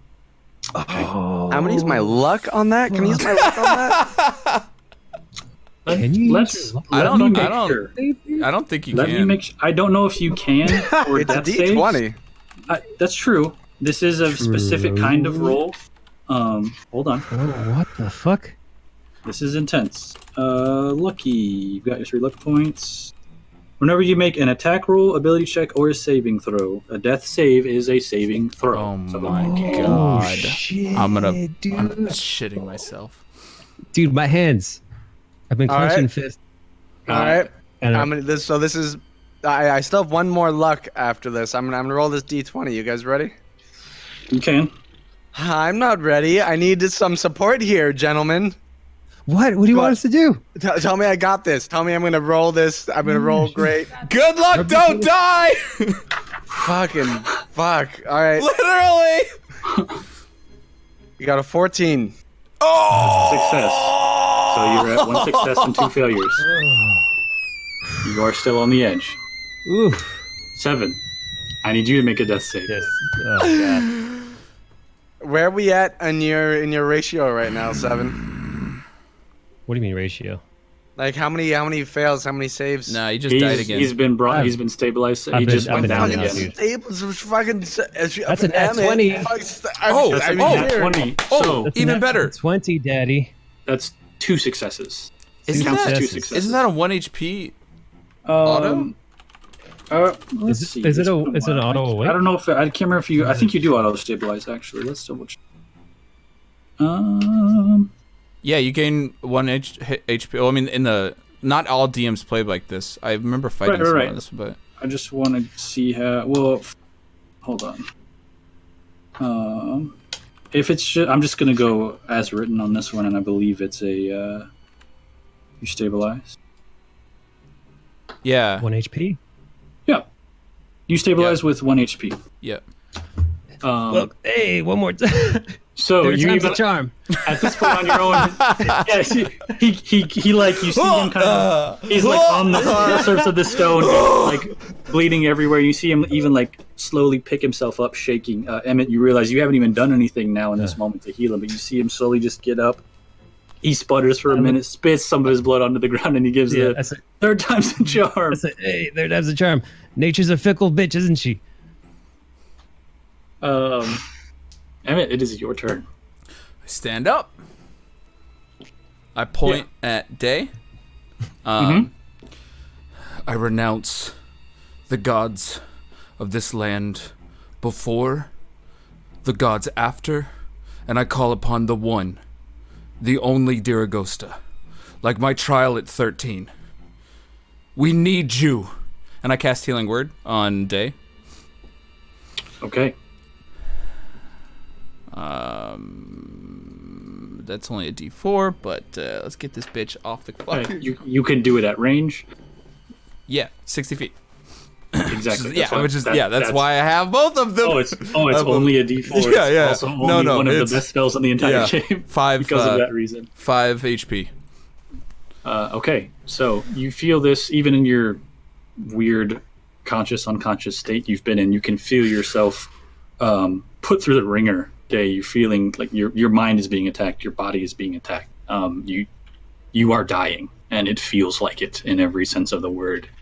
And you hear this echoing shout, and in this space that you're in, and you just hear you can hear Emmett and the echoing name Diragosta. And as it does, there's this wave of warmth that washes over you, and it's not great, but it's better. I'm going to stand up and walk towards the Harlequin, raising my mace, and because that's a bonus, and this is my action. And correct. You're just going to run over to him and bop him? Yeah, and bop him. I'm going to flavor a little bit more, but... Go for it. You cannot tell me what is dead when I've conversed with him myself. How much do you really know? And I'm going to try to hit him. Yeah. I want you to make a persuasion check for me. I'm not great at those. And go ahead and make it at advantage. That's very nice of you. There's reasons for it. 16. 16. Let's use Emmett die. Okay. Okay. So you run forward and you go to swing at him, emboldened kind of by this newfound strength and faith as you're picking up your companions and trying to put an end to this. You charge into him and unleash. Go ahead and roll.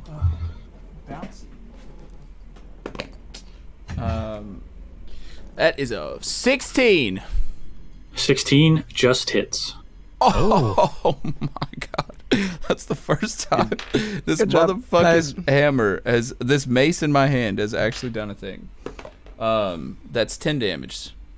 10 damage. You run forward. 9 damage. 9 damage. 9 damage.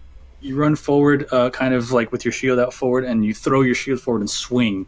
And as you swing, you hear just this like ringing crack of like hitting the edge of stone, and the chin and the bottom half of the mask just are sundered beneath your mace. You just smack into him, throwing his head down as he kind of like recoils from the blow, turning back up to look at you. The remnants of the mask portraying that angry appearance as he just stares at you face to face after you've swung into him. Harlequin's turn. Jesus. I recharged the cards 3 turns in a row. Sorry, guys. He's going to... I'm breaking. Emmett, he reaches in, and you see him draw the cards again as they're like, he's pulling his hands out and the cards are forming in his hands again. You just see 2 large, like tarot cards just coalesce of some kind of magical energy and appear in his hands. And he almost like leans forward, like he's gonna, like, it looks like he's staggered almost to catch himself. And you initially kind of bring your shield up, and he like slumps over you, just like weighted on you. He's not grappling you, anything like that. And he turns and he whispers in your ear, "Can't fight fate." And you see him, like he pushes, like chest pushes off of you and releases the cards out again, seeing his hands go to each of your friends. 7, I need you and Day to both make dex saves for me. God damn it. How much life am I at right now? You just got healed for, what was it, 4? 5. 5? 5. 5. So you have 5 points. So does that mean that I've passed my your save. Yeah, your saves of reset. You're conscious again with 5 hit points, so you're So gonna 15. make it. Okay.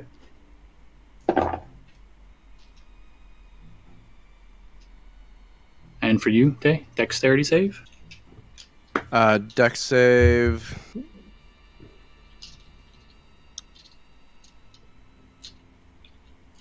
Nine total. Okay. Unfortunately, you both fail. So you're both going to take 11 points of psychic damage, which I think drops you both. Yep. Again. Yep. Unconscious again.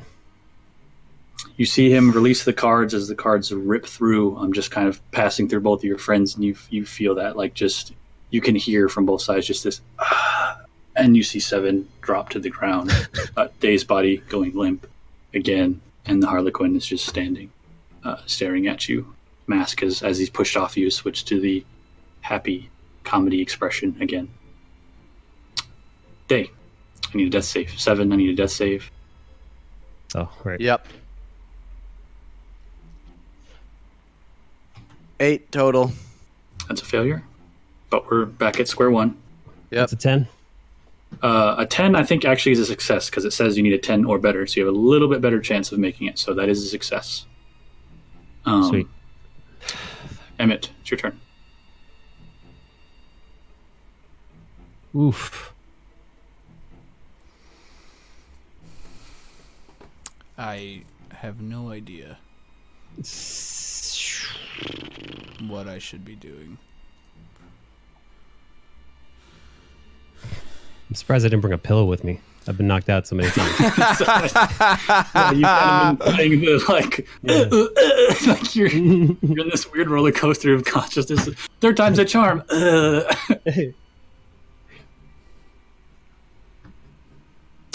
I'm stalling because I'm thinking of. I got you. I'm giving you a little bit of time, but we're in initiative, so I am going to urge you a little bit. You are standing face to face with the Harlequin, mask half cracked and shattered, pieces of it missing. Looking to your side are both of your friends, one who's unconscious on the floor, bleeding out. Another whose physical form is just wrecked and seems like he's also on the edge of dying, though you can see his eyes kind of flared up. I reach out a hand to the left, pointing at Day. Mm-hmm. If you kill them, you better make sure that you eradicate my soul. Because if I'm still existing in any way, I will track you down, and I will make you suffer. Do you understand me? And I cast Healing Word. Okay. As you do, the Harlequin's head cocks to the side and just says, "That's more like it." Go ahead and roll Healing Word. 5 total. 5 more points. Okay. For whom? For For you. you. Yeah. And then I'm tired of you. I tried him into the face. Hit him in the face. Get him. 18. 18 hits. Yes. Strong boy. Oh, another 9. 9 more. You Get him. swing again. This time almost arcing down, and initially you miss, and you he backs out of the way, and you just bring it back up, just out of pure frustration, and you just catch him with a body shot. There's this hard thud. You can feel the impact on the weight as you even pick him up off the ground a little bit from this blow. There's a cough and a sputter, though you just see this cloud of almost ink black smoke dissipate out of the mouth of the mask. Not good for the Harlequin. Harlequin's turn.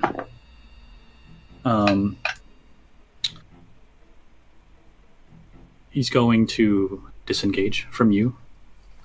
He kind of he brings the dagger forward like he's almost feinting a stab toward you.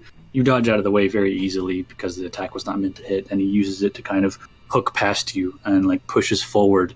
And he steps across the room past you, swinging around the center column. You see him standing over 7, and he just looks to you. I hope it was worth it. And he kneels down, and you see him draw a dagger forward. Uh-oh. Don't. Please. He reaches in with his other hand, pulling the other dagger forward. Please. You could stop this. You could stop this right now. And everything you say or do, Emmett, echoes in eternity. And you see him kind of like cartwheel side leap over on top of 7 with both daggers pointed down. Sinking into his body as he turns sideways, you can see like 7's form just kind of like catches him and rolls over, and he's just slumped to the side. You see life leave 7's body. I'm dead. Sorry. For now. Day, it is your turn. You can hear all this conversation happening between the Harlequin and Emmett. Still within your consciousness, you still kind of know something's going on. You can hear and feel Casmine. You kind of now have become aware of what's going on. Do you want to try and do anything? I'm gonna attack this son of a bitch. Okay. Did you black and white your screen? Mike, I get it. I love it. Let's hold on to the moment, please. Okay. If you're dead, nothing for now. Why don't you... I want you to make a persuasion check at advantage for me. And I want you to tell me how I want you to act and call out to Casmine. In this moment, what would you say or ask him to do? I got a 16 total. Okay. Casmine, he is killing us. We are the last hope to enforce your will upon this plane. Just short of you coming here yourself, I've given you all of me. I've given you my body. I've given you my mind. I've given you my soul. I've given you the trust of the people that I find myself with. There's nothing else that I have to give you. Please, Casmine, help. As you even, Emmett, you see him saying all this, as day, because he stands before you, though his eyes are still flared. And his gestures are matching and mirroring that. He's pleading, and you can see he says, please, help. Both hands close into fists. And then you hear Casmine speak. You, Day, also can hear Casmine speak, and just says, enough of these games. And he puts both hands forward. You see that flash in both of his palms. I want you to make 4 attack rolls with the +7 again. Eldritch Blast. All right. First one, I got an 8 total. Okay. And that one? Really? Yep. Rough. Okay, keep going. Yep. The second one, I got a 15 total. Okay. Third one, I got a 17 total. Okay. And the third one, I got a 13 total. Okay. Only one hit, so go ahead and roll for that one. It's going to be a D12 plus 5. 14. 14. You see just all these beams kind of fly, and the Harlequin is like dodging out of the way, one catching him though still squarely in the mask. You just see it impact and hit, kind of spider web cracking the entirety of the mask that remains. And the Harlequin kind of like stumbles a bit and is in like a 3-point stance and just catches himself. You can see labored breathing, and he slowly just stands and looks to the two of you. Battered, broken, but still here. Emmett, it's your turn. What's behind the mask? Do we see? Where there's pieces missing, there's just like shadow. It's just black and empty, and there's like bits of that purpley smoke. Okay.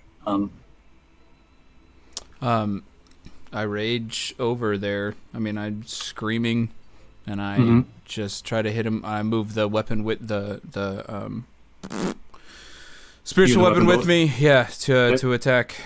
I'm Go for it. Mine first. God. That's 10. Spiritual weapon. Oh my god. That's another 10. Okay.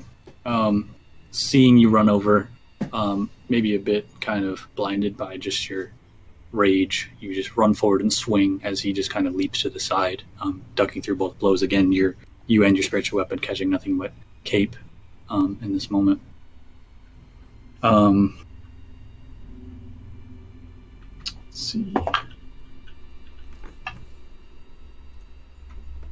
The Harlequin is going to he's going to disengage from you, and you see him kind of like circle around after he dives out of the way of the blow, and he just kind of like very calm, just takes a couple steps back, kind of looking over the room, looking to Seven, looking towards you, to Casimir and Dave's body, raises the dagger towards Casimir and just says, You can have him. They're proving useful enough, I suppose. I'm curious to see how he sits with this. And the Harlequin is going to sheath both of his daggers, and you see him pull out this small kind of like glass marble, sort of similar, like it's about the size of your eye, Day, that you carry. It's just this little glass marble with this just swirling like a gray smoke inside of it. And he throws it to the ground, and you hear it shatter, and there's this big plume of smoke, and the smoke clears and dissipates, and chamber's empty, save for you three. There's a faint echo of that chuckle laughter behind. And then try to stabilize again, him immediately. I mean, I know okay. I know how rules work, but you hear the chuckling. You rush over to Seven's body and turn him over, and then in your mind, Emmett, you can hear the Harlequin one last time. Just says, "You can't fight fate." You try to stabilize him through your knowledge of medicine, through any healing magic you still have. And come on. Nothing seems to be... go ahead and make a medicine check for me. Does Seven have a potion in his pocket? I rummaged through his pockets. I've got 4 healing potions on I me. take one and pour it down his throat. And I also have that mysterious potion that we found in the keep way back when. I pour the healing potion down his throat. Yeah, you find a healing potion easy enough. You pour it to try and give it to him, and some of it in his mouth, some of it spilling out the side, seemingly no effect.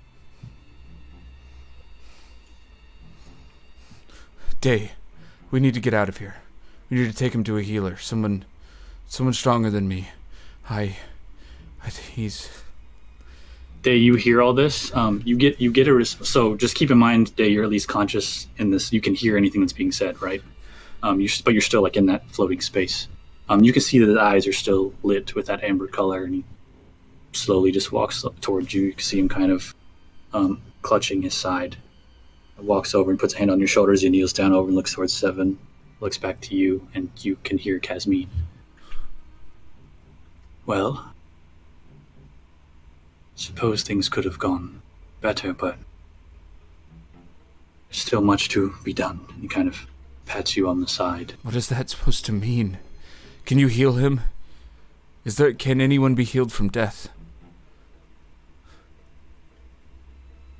Death is Seth, can I ask you a meta question real quick? Absolutely. Would Emmett know that people could ever be healed from death in any way, capacity, shape, or form? Emmett, more specifically, yes. Is that possible? Okay. Yes. You're a cleric. You've studied with clerics. Sure. You know it's possible. You know that even on your path as a cleric and your divine magic is one of the more prominent ways that people would be revived from things like death.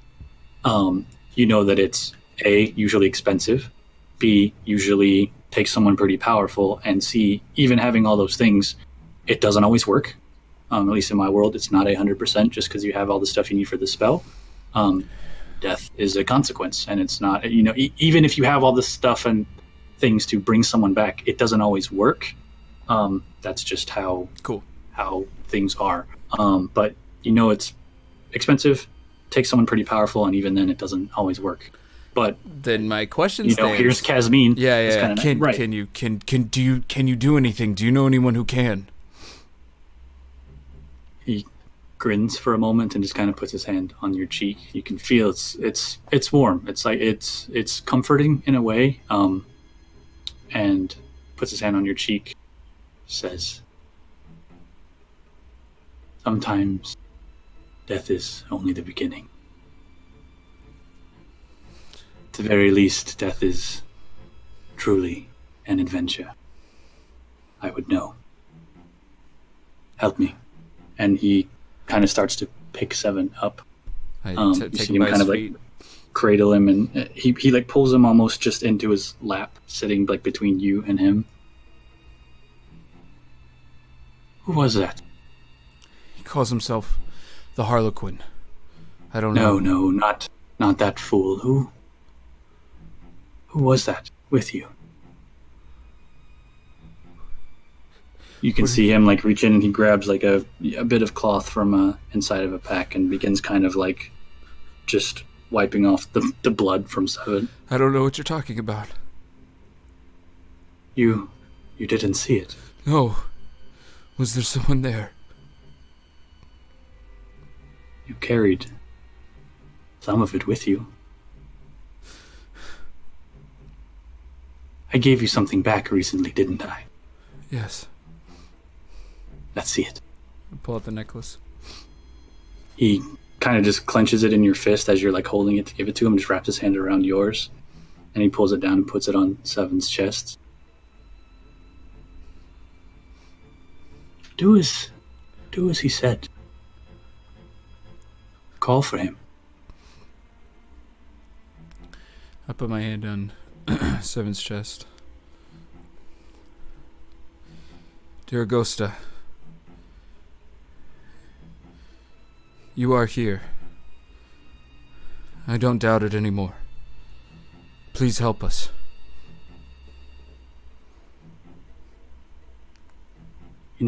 Emmett, he was right. And I believe you asked before, and last I told you, he's dead. But also, as I told you, and you see him smile, death is only the beginning.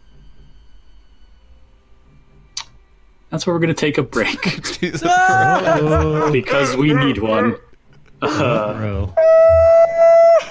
Man, I gotta pee. I got a lot of stuff to get into. Oh my gosh, dude. We'll just leave y'all hanging here for a minute. Wait, what happens to my owl, by the way? Does he just fucking disappear? You don't know. once You I'm are dead. Be quiet. So, we back in this chamber. Emmett, it is you sitting with Day's physical form and seeing the eyes of Kazmine. You have just kind of had this prayer moment. Kazmine gave you the. You asked him, what can be done? Is something like this even possible? And he told you it was, and he said, remember, death is only the beginning.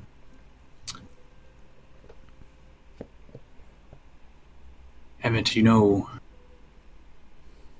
there's costs to these things. Yes. And it's as he asked you. You think he's worth it? Yes. Without a doubt. He makes jokes. But he is kind. And he is brave. And he has fought for not just Day and me, for strangers. And he's worth it. He is rash and foolish. If we were going to fault him for that, I don't know how I could. He also is eager and wishes to learn above all things. Curious.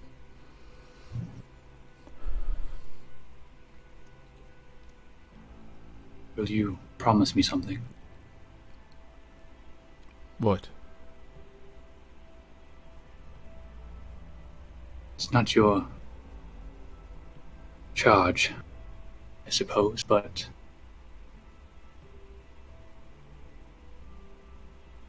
they take care of him. Always. He needs you. I think I need you to some degree too, and that's curious. We will speak again. I'm sure. Thank See you, him kind of just grab onto your shoulder again and just kind of steady you. If you would do me a favor, Sam and Austin, I would like both of you to mute, please. The mute. Until I give you a thumbs up. Okay, I'm just gonna take these off. That's fine. Just you are not here for this next part. What? Is this a me thing? This is a you thing. Oh. So, 7, you have been up and down. You've come to consciousness, sometimes feeling, seeing Emmett standing over you, kind of vision blurred for a moment and kind of coming to where you are, fading in and out of consciousness. And you drop again as you see another one of these cards kind of rip through you and you collapse. And you almost feel yourself letting go, struggling to hold on. And you have this moment where you feel this sharp, intense pain just kind of in the center of your being, not necessarily on your physical form, but you can feel your soul like release. And it's almost wrenched from you. It's jarring and sudden and quick. And the instant that pain happens, you almost wince and cry out, and as quick as it came, it's gone. And you feel nothing for a moment. And it's somewhat cold. And you begin to feel kind of your surroundings. You can feel, you open your eyes and you feel this, think of like going into a walk-in freezer or something to that degree. Like you can, like the air around you and everything, you could feel you're in a cold space. And you kind of look around and there is just, it's almost like looking into a night sky. It's just clear, cold, black everywhere around you, with a seemingly endless horizon. You can't make out the edge of this space where you are. And quite literally, like the night sky, there's just a sea of stars before you. You like kind of look around and your vision's blurred for a moment and then comes into clarity as those twinkling stars all around you at varying degrees kind of blink in and come a little clearer, just as if you're looking at a clear night sky, and it's quiet and still. There's just that faint kind of cool breeze that you feel almost like water washing over you. And even as you look around and look down, you're standing on it almost. There's like it's like you're just suspended in space, quite literally.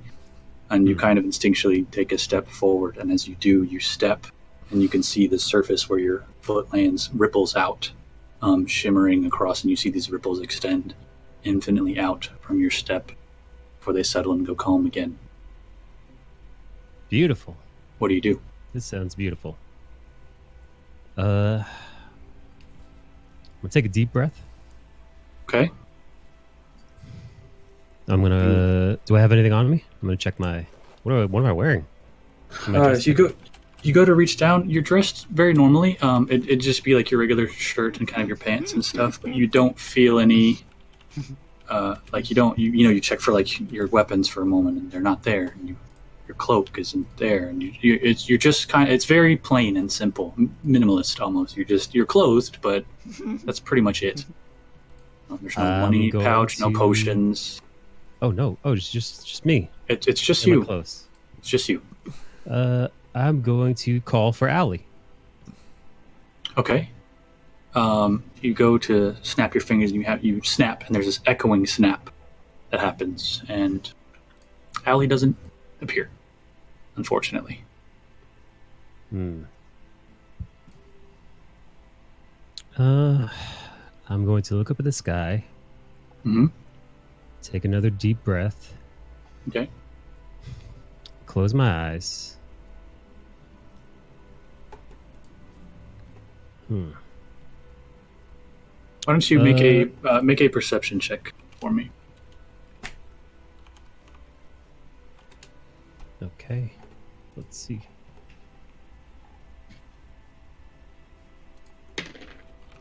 It's an 11 plus perception. It's 2, so it's a 13.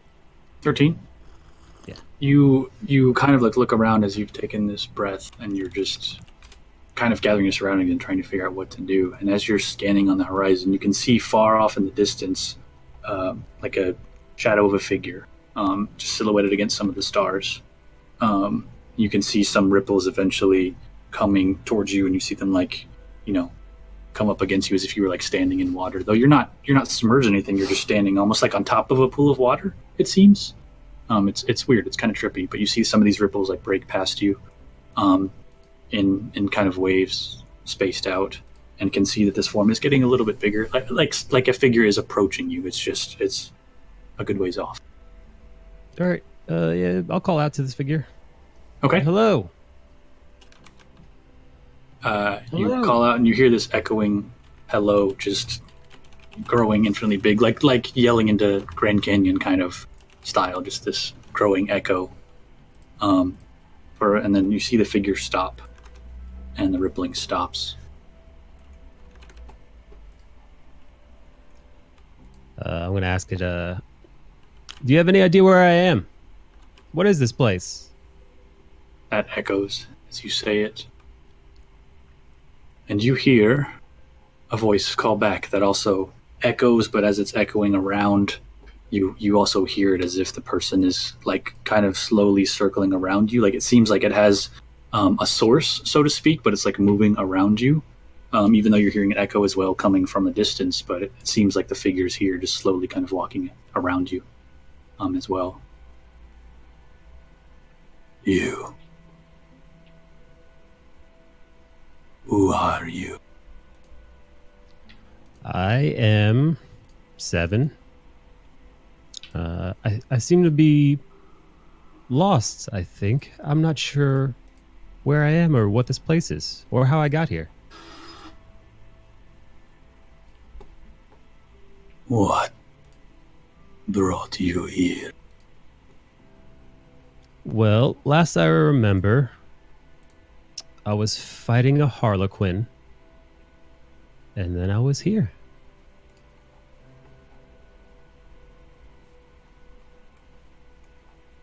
There's a pause, and you see the form just kind of dissipate into shadow, and there's just stars again, and there's nothing.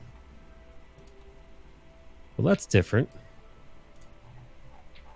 You hear the voice echo one last time. I know you. Do I know you? Are we friends? You don't hear anything else call out, but I want them to come back. Oh. Hold on. Come back. Thumbs up. Thumbs up means come back. I guess they're not getting it. Uh-oh. Come on, boys. Put your earphones Samuel's blank. Hello, Samuel. Probably just reading guys. chat like I'm a back. weed. Hey, I was trying to make cool. sure that I could hear nothing. Good. Yeah. I'm glad. Because I don't want to So- know. Good. Yeah. Same. Okay, so you had that moment, spoke with Casmine. You see him, he takes your hand again with your symbol, puts it onto 7. I would like for you to make a persuasion check for me. Sam? Yeah, Emmett. Mm-hmm. Emmett. Guidance. Can I do that? You hearing this conversation too? Would you have responded or said anything, done anything? I don't want to like override you here because you're technically in this moment. You're just not. It's a different kind of consciousness. So you're hearing this conversation. You're hearing this conversation between him and Emmett. To watch and learn. You can't see anything. You're hearing everything because you're in to your perceive white and space. learn. That's fine. Yeah. Okay. So persuasion, Emmett. 16 total. 16. Okay. Day, you're here, and honestly, you're still influencing this pretty heavily. Casmine is here, so I would like for you to make a persuasion check for me as well.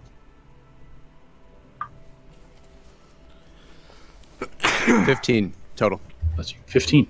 Okay. Yeah. Okay.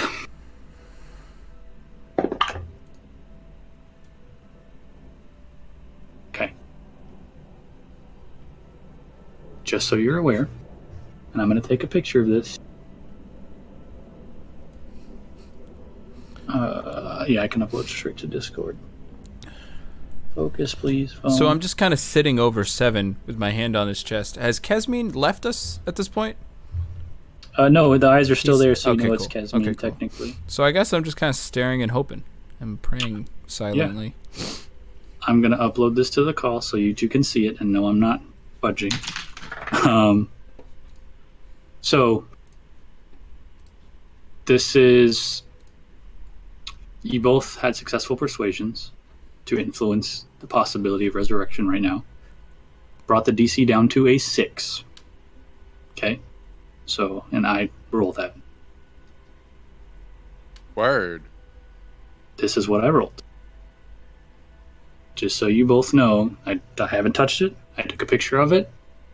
I'll bring Chad into in a second, just because here we are. But you have that prayer, Casmine, kind of letting you know after he had this whole talk and he gave you this plea to help. It is. I gave you the plea. You see him. You see the eyes close with that kind of like edge of amber light still in his eyes, and you see his eyes open and they flare with a bit of intensity, and then you see it trail off and burn off the edges. Day, you come to, worn, weakened, and you are sitting there with 7 cradled in your lap, with your hand on top of Emmett's, kind of grasping onto the symbol and have it pressed into 7's chest. There's this soft golden light that pulses from it, and you see it like absorb into 7's chest, and it's quiet and he's still. You both kind of have that moment where you hold your breath, and you're even kind of coming to realizing what the heck happened, and Emmett just looks to you desperate for a moment. 7, after where everything we just talked about, and then you see this kind of faint little orb of light just like swing into view, and there's this small little orb about the size of an apple that's just this soft gold color, and it's just kind of like floating in front of you, swaying back and forth. What do you do? It seems oddly familiar. I guess I'm gonna try to grab it. Okay.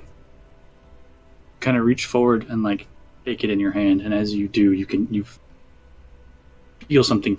It'd be like grabbing onto the like flame of a candle almost, but it's not hot. It doesn't burn you, but you can feel warmth, but it's tangible. You grab onto it. You somehow held onto some energy, and you see it.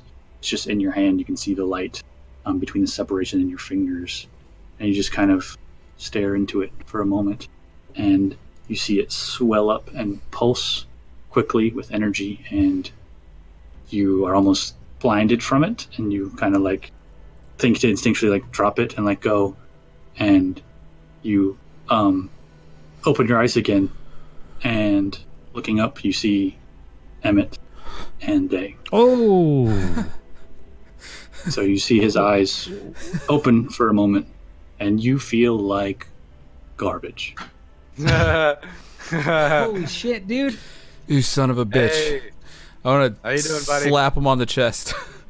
Don't. It hurts. It hurts Don't. bad. He smacks into you. You're reminded of the stab wounds. It's a about pretty your person. yeah. Well, it's a pretty weak slap. I'm pretty fucking fucked at myself. Don't. You are not allowed to do that.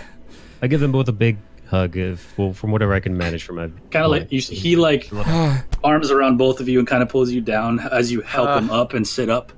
You're all just kind of in this huddle. Hey. Hey, bud. Hey. Casmin's gone. Really? Day's eyes aren't freaking Okay. flared. Yeah, I glowing didn't. anymore. I didn't. Sorry, I was in the moment. Absolutely. First off, thank you, Casmin. Thank you, Casmin. How did you do that? I don't. Where? I don't know. Any idea? Any idea You where were I dead. was?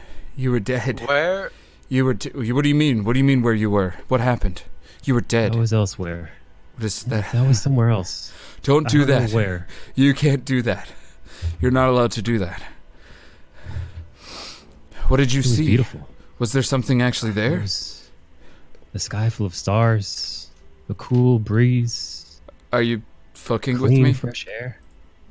No, it was breathtaking. I don't know. I don't know. Have I ever heard of anything like this? Not. You've heard. Make a history check for me. Yeah. Sick. 18. You've heard of the astral plane, and that's the only thing that ties to him saying something with stars. Mm-hmm. It's not necessarily like a place someone would go if they died. Yeah. You don't necessarily have a connection there, but that's kind of the only thing that kind of strikes you as at this mention of a like sea of stars. Day, why don't you and Emmett both make perception checks for me real quick? Oh, yeah. I'm so happy that we're all alive, man. 16. Me too. How you guys feeling?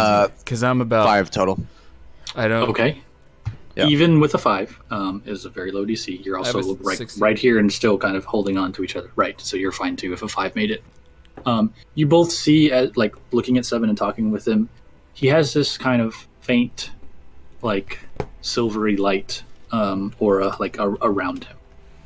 It's not real bright. It's not real strong. There's just this little bitty faint silver light on him. Can I cast Identify after 10 minutes? Because I don't have any spells left. You can begin to ritually cast I Identify. just Absolutely. awkwardly, I don't say anything. I just kind of put my hand on his shoulder and I look at him just grabs you in his for leg. 10 minutes. Zoned out. It's fair. I He's got his hand on your shoulder and is looking at you. His gaze intensifies. I shuffle through Mike's pockets and like pour one of his potions down his face. Oh. So you're down 2 potions now, by the way. Well, he's conscious. One is gone for sure. He's gonna go through your pockets and he uncorks a potion and like hands it to you. Almost, he's not gonna just here. Okay. And Or is he? hey, maybe you can. But he like brings it up and is it's an implied drink this.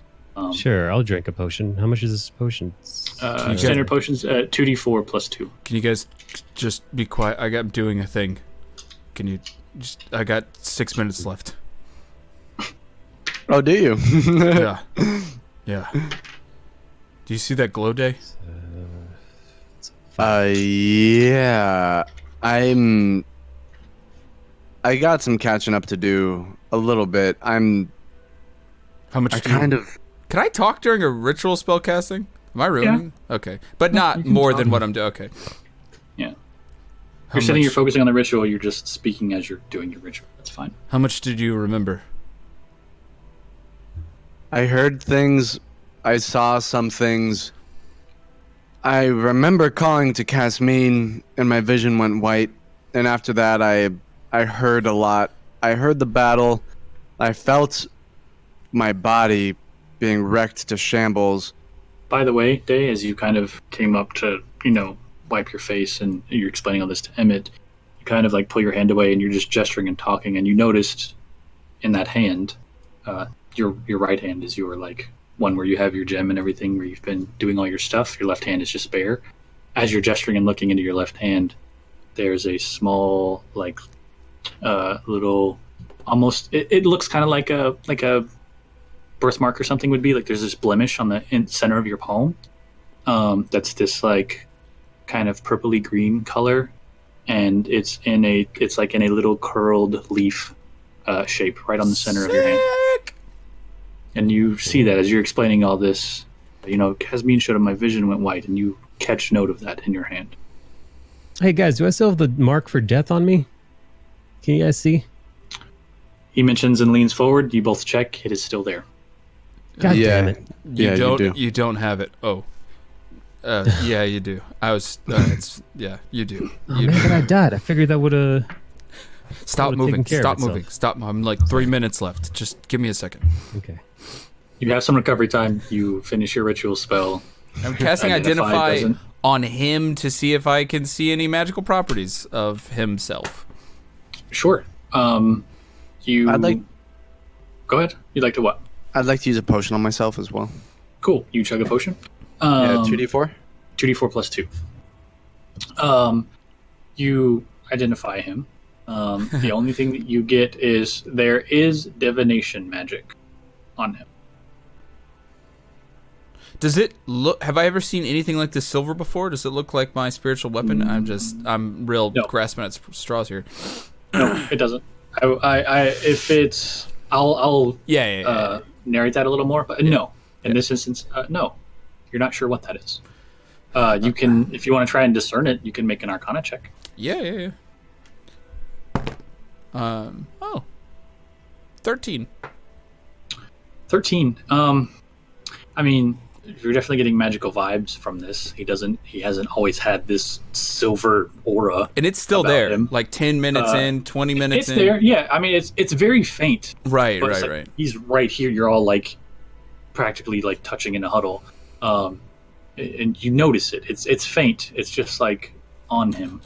But it's not, if you don't know too much about the arcane, I mean, your practice with magic and anything of that sort is more divine in nature anyways, but hard to pin down what this is. I stand up, just brush myself off. Your identify spell gave you at least a school of magic, but that doesn't tell you much. Okay.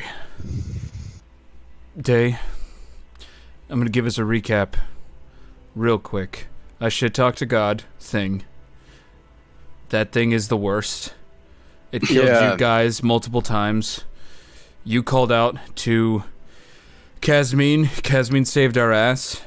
That god thing killed Subin. And then Casmine said that Denicola... Just for your knowledge, this is a realization of, like they've said, like you died. You've been unconscious before, blacked out, like you fought, and that's happened. You had your experience that, like, I was dead? Like, what?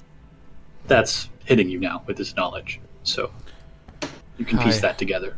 I hold my arm, like I T-pose, and I spin in a circle slowly, just like very grimacing, because I'm like literally 2 hairs away from dying myself. Just like, do you see anything on me?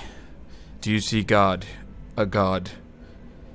Why don't you both make perception checks for me? Casmine said he was here. Casmine said he was with me. Casmine said, Duragosta was with me during 5 this. total. Okay. And 7? Let's see. It's a 15. You said perception. It's a plus Perception. 17. 17. Neither of you notice any. Like he's giving you the slow turnaround, asking if you see anything on him. I mean, he looks wrecked because of the fight that just happened, but there's nothing's different about him. My god is dead. I don't think the Harlequin was lying about that, especially not now. But it doesn't seem like just dying is the end. Even though that goes against everything I thought I knew. We may be able to find him. Or talk to him somehow, I'm not sure. If you hear anything, just let me know. Of course, yeah. I lay down on the ground. Yeah. I mean, I was dead, and you found me. Yeah. So if your god is dead, maybe we can find him. 7, are you okay? I'm so sorry. No. I'm so But sorry. I maybe didn't will mean be. I didn't mean to get you killed. This one's on me. No. The Harlequin Yes. was gonna kill me at some point. That's not Maybe- the same, and you know it. Maybe it happened a little sooner than expected. No. Coming down out of up in the ceiling somewhere, perched on one of the banners, there's just this white owl that just flies down, catches on your shoulder, Hey. and like right on the end of your nose, 7 pecks you twice. Oh shit! No. Fuck. And just it's like no pecks, and is just like looking at you. Wait, oh shit! and what Allie, is... is there? Fuck. Are we in imminent danger right now, Allie? You see anything? Yeah. Is there anything about to kill us? He like does the owl like huge swivel neck turn around the room, and pecks twice for no, and then just kind of like nuzzles in against you under your chin. 7, I don't think he wants you to die anymore. Oh. Same. Thank you, Allie. I'm gonna feed Allie some of his owl food, I guess. I missed you, buddy. It feels good to be back. It feels weird dying and coming back to life. I've got a lot to process. All right, well, gentlemen, how are we gonna get out of here, huh? Before that, I just want to say thank you, both of you, for putting up with me the last week, 2 weeks. I'm sorry I got you killed, 7. And Day, you were basically dead like 4 times. Yeah. Not good. Not good. And you say I've got magic on me? You're glowing silver. Oh, thank you. They say this, and you even kind of, as you look down like at your hands, you notice you do have like this very faint silvery light, just almost kind of like radiating from you. It's very, very faint, but it's like just enough that it's there, and that's weird. Can you identify this mark on my left hand as well, Emmett? Yes. He holds his hand out, and you can see there's this. Yeah. I grab it intensely. Give Sure. me 10. While he's doing that, Give me 10 minutes. I'm gonna walk over to the bowl. Mm-hmm. Whose blood is this? Where's the bowl? Looking into the bowl, it's just a bowl full of water. What? Fake blood? Ooh, that fuckin'. You know what? 7. Shh. I'm trying to concentrate. Here, I'm gonna whisper to Allie. I'm gonna say, yeah, Allie, you know what? Say what you will about the Harlequin. He's got some showmanship on him. He really knows how to put on a show. That bastard 7 killed Talking you. to and We can feeding hear all. you. That bastard killed you. I All know, right. but I'm just saying. I hate We his will guts, but only he could put on a pay show. respect Shh. to the gods from here forward. Correct, gentlemen? No. No. Correct, gentlemen. Day. Yeah, listen, I'm not in the habit of disrespecting your gods. Do you think that the Harlequin truly wants balance? I say holding your hand to identify. We'll say, just for time's sake, as you all are having this conversation, you finish your ritual. You don't pick up anything. It's like there's no magical properties to it. 7, you have divination all over you. Take that for what you will. Yeah. Still not trying to compliment you on the silver thing either. Oh. It's just literally a statement. So. Oh. I don't feel silver on me. Or at least I don't know that I feel it on me. I look at Day and I...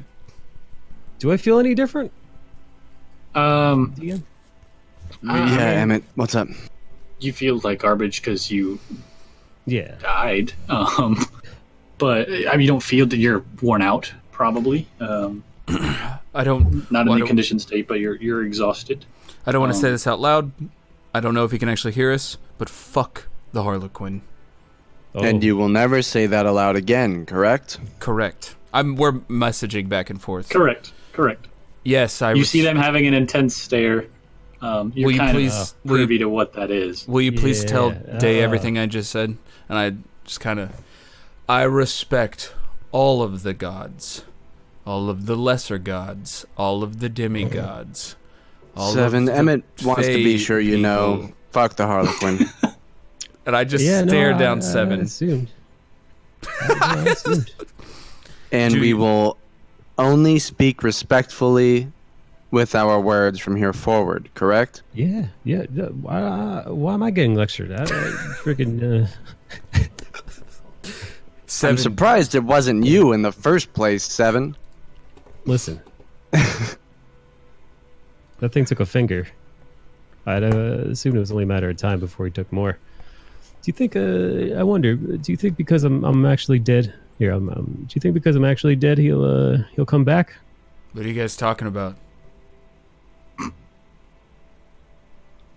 Wondering if we'll ever see him again. I imagine we probably will. I also imagine he probably knows you're back. 7. I don't know what game he's playing, but by his own words, I'm not sure what balance he truly seeks. Also, you're right, Day. Where the hell are we? Yeah, how do we get out of here? We need to find a way out. Seth, how many hells are there? Yeah. That I, in my religion learning, 7, 9? Do I know any layer? Make a religion check. I'm doing this purely for jokes. Yep. You know, while he's doing this, dude, I'm gonna be like looking for like a secret entrance or exit to the 4. Maybe there's 1 hell. Maybe there's 50 hells. You never really paid attention. 50 hells. You have no idea. Where in all the 50 hells are we? For you two searching around the room, I guess. Go ahead and give me investigation checks. So we're now in the where the hell are we, looking for a way out kind of thing. 18 plus 1, 19. Okay. And Day, did you get were you looking for a way out too, you said? Yeah, I got a 15. Oh. Okay. It runs over and it's like, let's find a way out of here, and just aggressively pats you on the chest. Get us out! We both cough blood. Come on, get out of here! So you can add a D4 total to your plus a 3 from the guidance. Hey guys, plus question. a D4. What HP are you guys at? So that'll be 21 total. Okay. HP, I'm at 11. Dude, Jesus. And I used all my spells. Yeah. So you all begin kind of searching around the room. Day and 7, you almost... So Day, you kind of begin looking around and start moving some of these banners out of the way, just pulling the cloth, realizing it's pretty loose and can move. It seems like it's hung from the ceiling, but it even then just disappears in the darkness. You have no idea the height of this space you're in. Excuse me. And eventually you go and pull back one of these, and there's just a very simple stone archway with a blue wooden door just there. What? Was there the whole time? You don't know. 7, as you're kind of looking around too, you see him checking some stuff. You're testing spaces in the floor, looking for loose bricks on the wall. And as you are pacing back and forth between the room, you walk by and you notice something on the ground. There's it's just kind of it's just flat on the stone, and very faint and hard to tell at first. It's just like this dull kind of maroon color, but you can see there's all this like intricate, some kind of weird like arcane symbols or something, and you realize it's a card. It's the back of a card that is face down.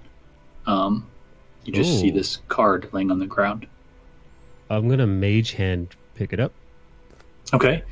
You reach forward with your mage hand and pick it up. Bring it up in front of you, and it is a picture of, scarily enough, it's like that porcelain mask that the Harlequin wears. It's just this mask in the center of the card, and there's like this eclipsed moon behind it. And in the four corners is each of the symbols, or each of the suits, like in a deck of cards. So there's diamonds, spades, hearts, clubs. 7. One in each corner. It's a little bit larger than a standard card too.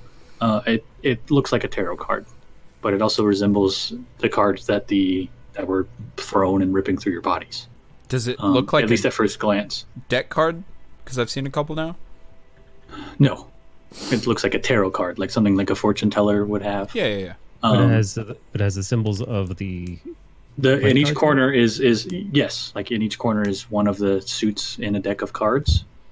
So all four represented in opposite corners, and the center is just this. That's so mask sick. on a eclipsed moon. Essentially, there's like this faint pale ring around the outside, and just a big dark center circle with a mask in the center of it. Kind of ominous looking, especially considering what just happened. Like you're just like, oh shit, an Harlequin card. There is a different, like it's not the same mask. It is a porcelain mask, not his porcelain mask. But there's a similarity there. Like you've seen the Harlequin enough to know it's not his mask, but it's still a mask. But yeah, you have this mysterious tarot card. Hey guys, do you think there's multiple types of Harlequins? On the bottom of it too is, like in Roman numerals, a 12. So an X followed by two I's. In this like golden filigree. The back is traced with all these like weird arcane symbols that you don't really know what they mean. It's very ornate. There's a Roman numeral 12 at the bottom. 7. Can I do the thing? Yeah. Man, I'm mage just hand wasting time. Yep. I grab And it. Day, you found a door. Okay, you take this card.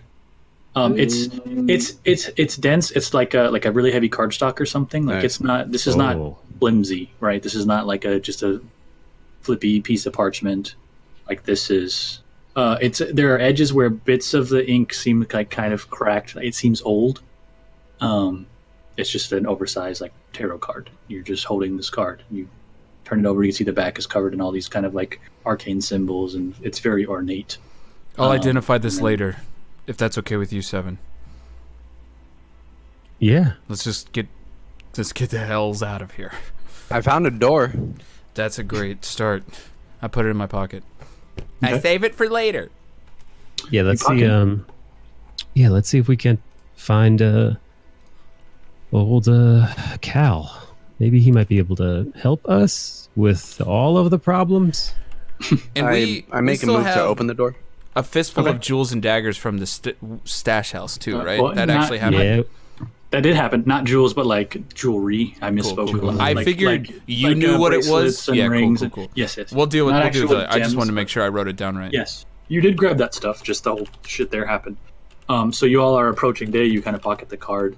Day looks to you all, and the door. It's just like a wooden door and a stone archway. There's no handle on your side. But you just go and like to open and push it open.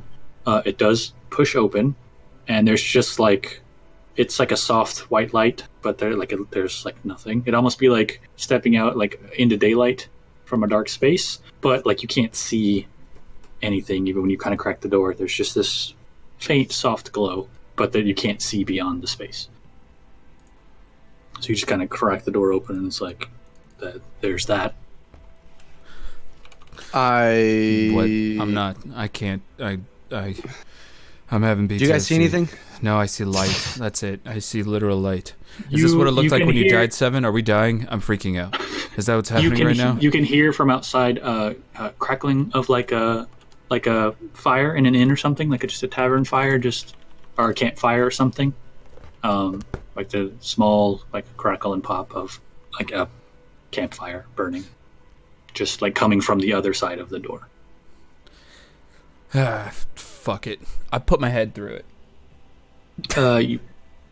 You put your head in, and it's just all white light, and you don't see anything. You can hear that crackling, but it's just really bright. I walk in. Oh. Okay. Day walks in, and you see like the light. You think of Dark Souls. I walk through the mist, like he just, so Day walks through and disappears. I mean, all right, and then I do the same. All right. It's better than being in here. You all walk through, and you step out on normal ground. You can hear like earth crunching beneath your feet. You hear the sound of a door shut behind you, and there's the same kind of thing. Like it's just came out of the movie theaters, real bright for a minute, and your vision is kind of blurry and hazy. You can smell like a fire, like if you're near a campfire. There's air. You realize as it comes to your outside, you can see all these like cliffs and all this stuff, and you turn back. There's no door. Standing behind you is a burned down cottage. What? And you are outside of the once familiar cottage that you were last pinned in. Oh. Are there wolves around us? Were we in a real place, or are we just in some pocket universe? There are no wolves. There's no deck people. You can see like big like ruts dug out in the dirt. Even like maybe there's a part against the cottage where it was like dug out really big, and you can see where these massive paws were probably trying to dig through some stuff. You can see several footprints all scattered around the area, and then they all trail off and just disappear up. You can still see a couple of the bodies. You still see the body of Yashel and that cart there. You now recognize where you are. Ruh-roh. But there's like it's just you guys, and you're out in the wilderness. It's still daylight out. It's not, it's like maybe mid-afternoon. It's hard to tell. You don't know how long you've been in there or what just happened. Is it? So I don't know how I guess I don't know how. Do you get healing from a short rest at all? You can roll hit dice on Oh short my rest god, yes. if you have them. All right, cool. Sorry, just gaming a little. I need to rest now. Same. We probably should have done that in there. I didn't really think about it. I was too busy trying to identify everything. Right. And you guys also are not at the door of the cottage. You're literally like on the side of the building. There's just like we went through a doorway. There's no doorway. Like that's weird. But you know where you are. Here you are. That's okay. All right. First things first. I walk over to Yashel's body. Is there anything I can take because I want to show Jet something. I'm like trying to like I don't know if she has anything secret, like a marking or something, because I want him. You remember you already searched the body too when you checked to make sure if she was dead. Go ahead and make an investigation check for me. 10 plus -1, 9. Okay. Similar to the last time you checked her, there's no like nothing of value on her, but you can see she's got like her clothes and everything, though, bloodied. She's been shot with a bunch of arrows. Yeah. She has like a couple of like almost silk scarves that are like wrapped about her. There's another one where it seems like a bit of fabric that's different. She's kind of like wearing lots of different fabrics together into one. It's really pretty. She's got like almost like one tied up, like a belt around her dress. Her scarves, then. Yeah. Yeah. You take one of you grab one of those. You take a scarf off. You wrap it around me. Yep. Okay, we need to sleep. I need to sleep really bad. Do you think we can get back to the city?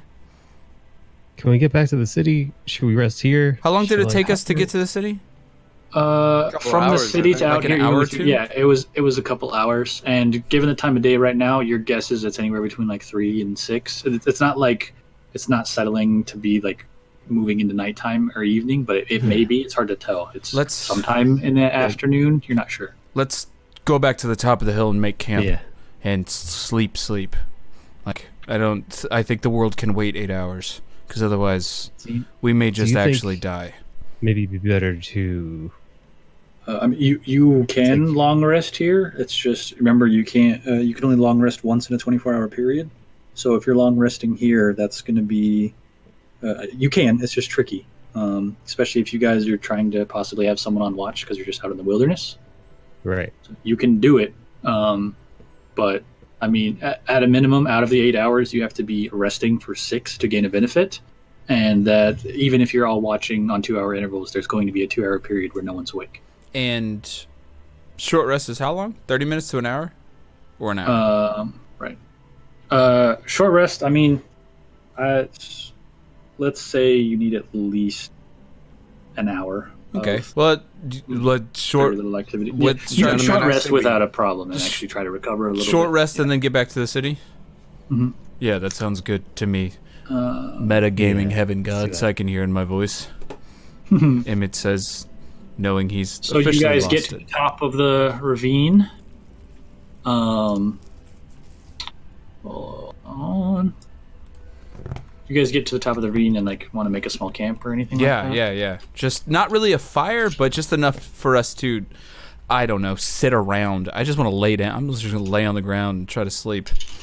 Sure.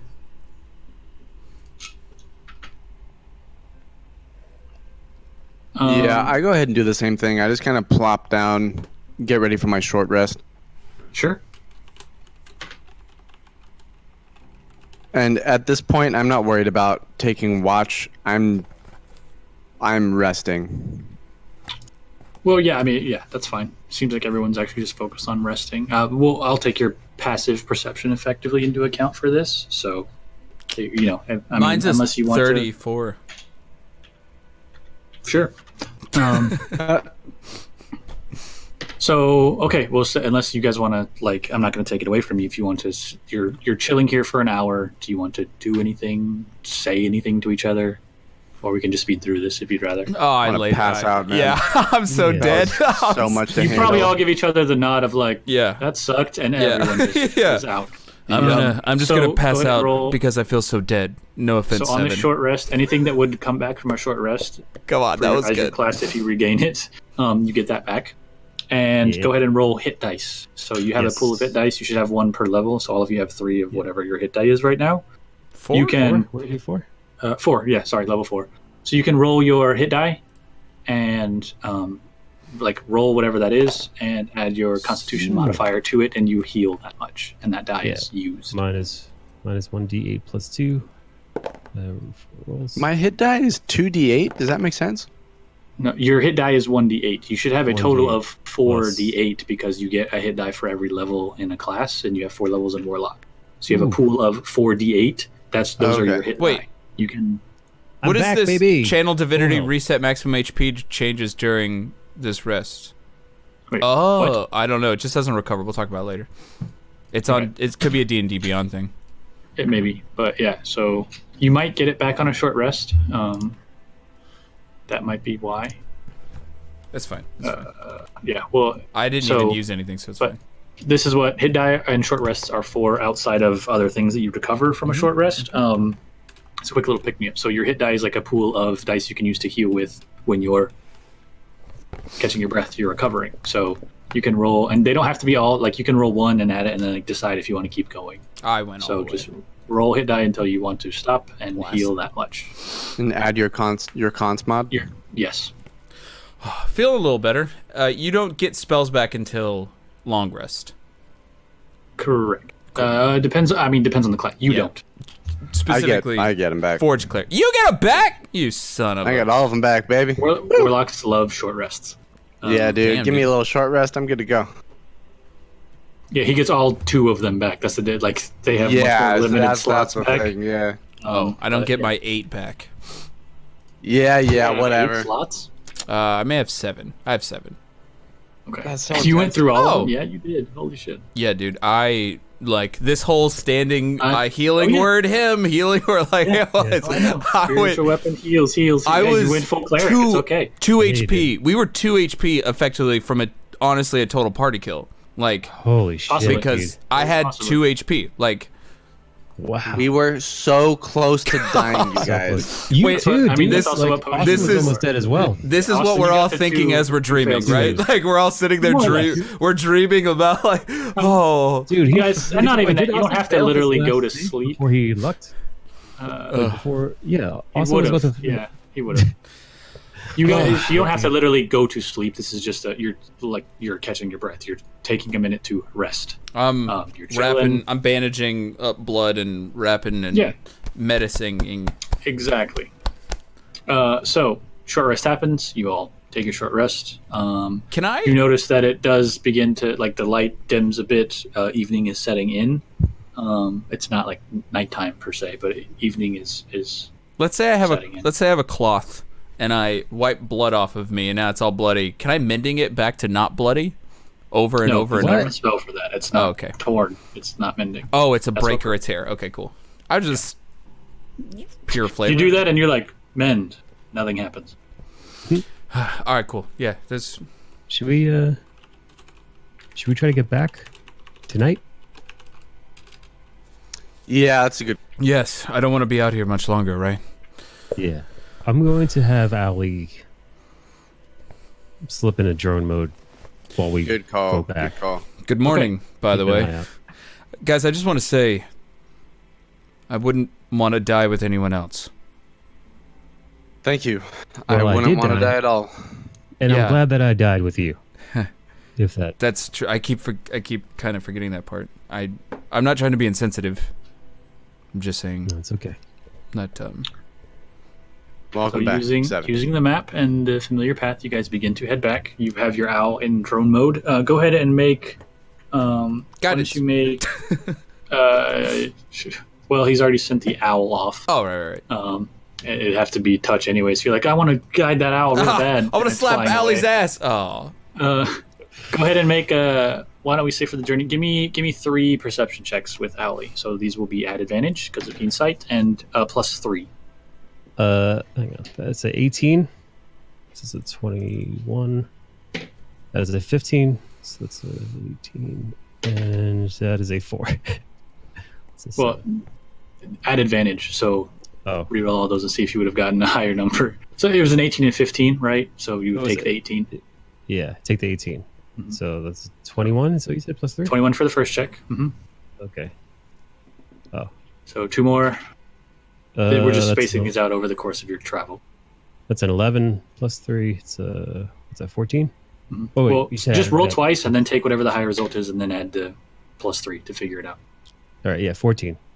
The last one, the second one was 17. So give me one more. So 2 rolls, take the higher, and then add 3. that's a fucking god damn it, stupid owl's blocking the camera. It's a nat 20. Hey, yeah, okay, cool. You've got Ali in drone mode, and he's patrolling around. Seems to be keeping an eye out. Over the course of your travels, again, interrupt me if you'd rather like say something or want to do anything. But You know, I've for the talked most so part, you're much following- and gotten us in so much trouble. I'm good to get back to the city currently. Yeah, I would like it's to taking us a couple hours to just really, contemplate. yeah, focus on the task Yeah, at we're head. just- sure, Yeah. Yeah, I you think- Yeah. follow the map back. The owl on a vigilant watch and never really comes down. He comes A down to like, what? check on you guys every An now and then. ever vigilant one watch. Okay, Oh my I'm sorry. God. I couldn't. Uh, Shout out Twitch chat. All right, keep going. Go. Hey. Never like tips you off that there's any danger or anyone following you. You don't run into anything. You eventually get back to the more like paved cobblestone road, and you can see the grandeur of the city of Cadwallon itself again come into view. As the sun is setting, there's just this soft orange glow against the city in the background. Again, seeing its kind of immensity before you, it's a bit breathtaking. You can see several little flickers of, torchlights and windows and everything off of the building. City almost kind of sparkling from a distance as you're approaching it. It's like looking at Mickey's Castle in Disneyland, man. It's crazy. Oh man, Ooh. Just, like 10 times the size. I never thought I'd be so excited to see this place again. This beautiful dump. Oh, we should all be dead. I don't know why I'm laughing. But we should really be still dead. Like we should not be We shouldn't have survived that. Hey, As you're- you approach the gates to Am the I- city, too. Am I a zombie? What's a zombie? I think technically you might be.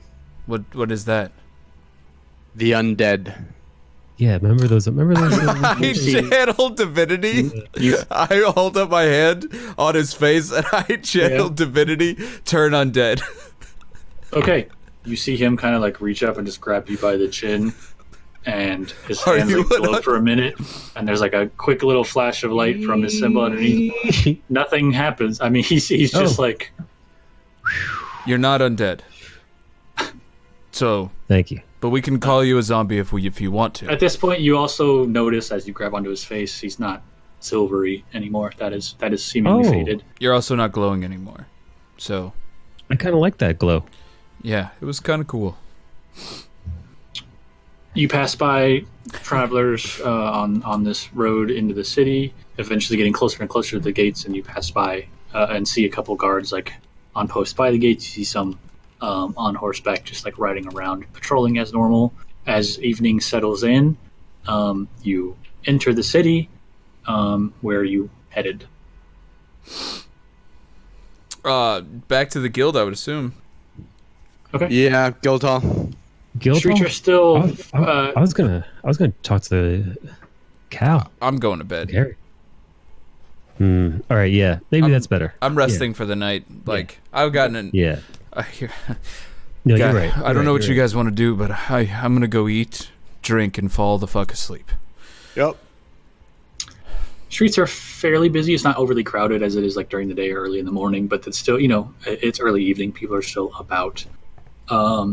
You eventually make it to your guild hall and stumble through the door. There's probably a good 20 or 30 people having dinner. You can smell. There's some, smells like a roast or something is on. You can see several people are eating well. And you all hear a familiar voice from sitting behind his desk. Well, nice of you all to join us on time for dinner as well.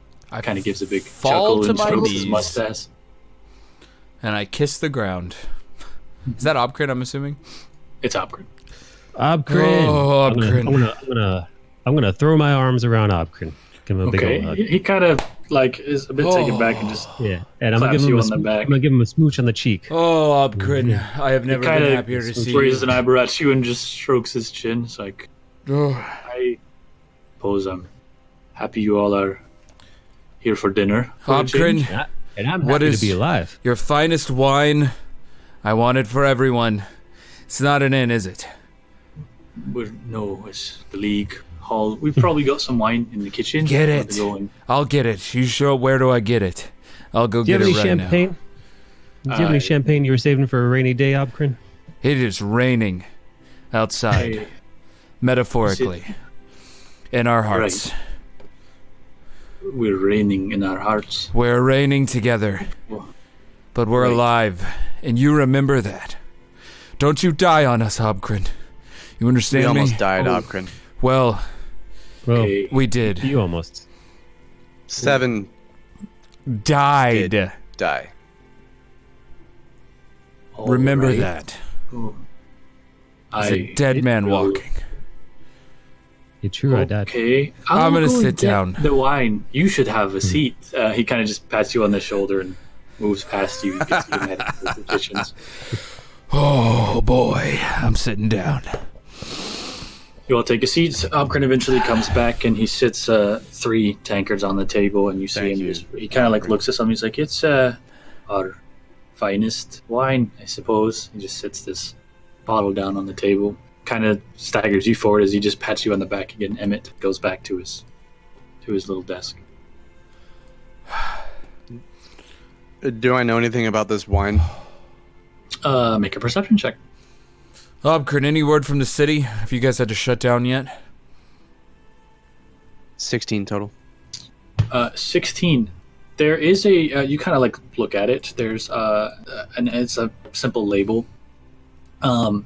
there is like a picture of this like house on a hill with a small road cutting through like some wheat fields or something, with just a cart and one horse driving through it, and you make out this label of this very fine ornate calligraphied shield with a large P on it.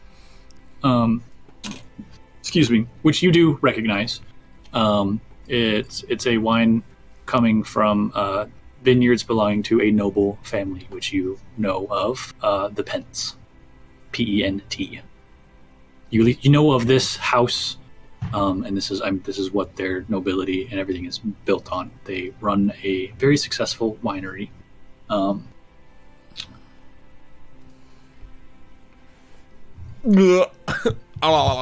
gonna scoop some food up before I sit down and just start eating. Yeah. This is a good wine. Does it drink well? Because that's about the only type I care about. Obkrin, any word from the Duke? Are the Free Leagues having to close still? Not for now. No, we're still standing. Captain was having some words with a few people. He had to speak with Archon about something, but apparently the council will be deciding on a vote in the next coming days.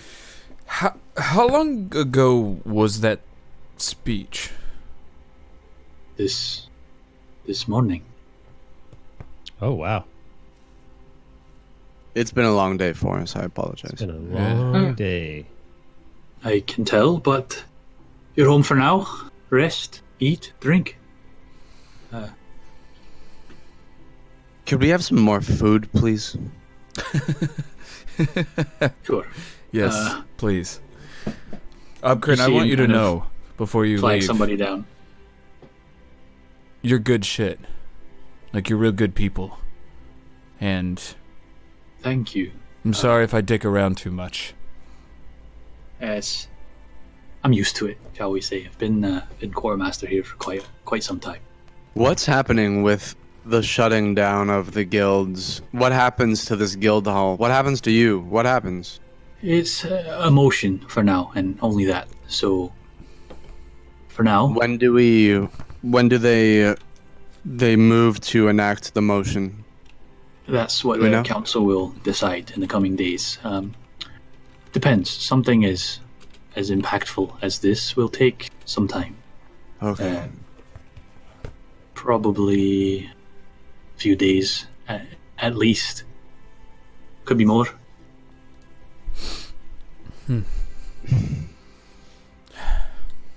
Okay. Ultimately, it's what the people want. The council does have the final decision, and it is a vote. Garrus is on that council, as well as Calcareus, a number of other noble houses here in Cadwallon. They're looking out for us. Sort of the voice of the people, as it were. Try not to be too worried. I think we're in good hands, and at the very least, if they're going to try and put us out, we won't go out without a fight, eh? And he heads off towards the kitchen. Yeah, Obkrin. Huzzah to Real that. quick. I want to ask Obkrin if he knows anything about Calcareus. Just in general. Then ask he's- him. Yeah, I mean, that's... it's like, yo, Obkrin, what do you know about Calcareus? He's truly skilled. One of the best mages within the city. He founded his league of all of his arcanists, the Tempered Will, and they've done quite a bit for the city. A good guy? Trustworthy? One of the best. He's That's what I thought. he saved my life a number of times. That's what I thought. He heads off towards the kitchen, eventually coming back. More food. You guys eat and drink to your fill. And if you wish to just eat and hang out and then head to bed, you can. But What time? It's like 5, right? It's like not even that late. 5, 6-ish. You don't know. It was like the light's fading at this point, right? Like, so it was when you were like approaching the city. okay, cool. So better guess is it's somewhere between like 6 and 8 now. It's like early evening. Would I think that any shops are still open? A couple shops are still open. What about the? Do I know the times of the the cool place they keep buying shit from? You know what I'm talking about? Orson's place. Yeah, Orson's place. It's it's still open and it doesn't close until like nightfall. So your best guess is there's probably still a couple hours. If you want to head there, you can. So, I've been thinking now that I'm a little bit full. Yes. We need help. And we need all the help we can get. I know that I don't feel we can really trust much, but if there are beings out there, such as that which we've fought, I don't ever want to feel like we don't have a chance to get out again. And sometimes we may not be bailed out by those that watch over us. So we got lucky. We got lucky. We did. We have good luck. And I'm glad that we're not dead, but currently I think we need to get stronger so that we can keep protecting. If this is how strong just the masked creature is, how much stronger is the one behind the portal and the storm?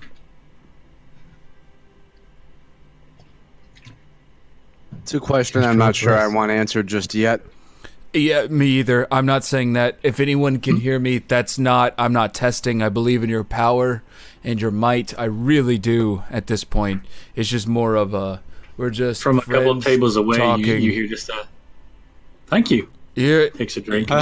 You look very strong. Does that look like the Harlequin? Does that look like him? No, it's just this like bushy brown-haired human guy enjoying his meal with some other league members. All right.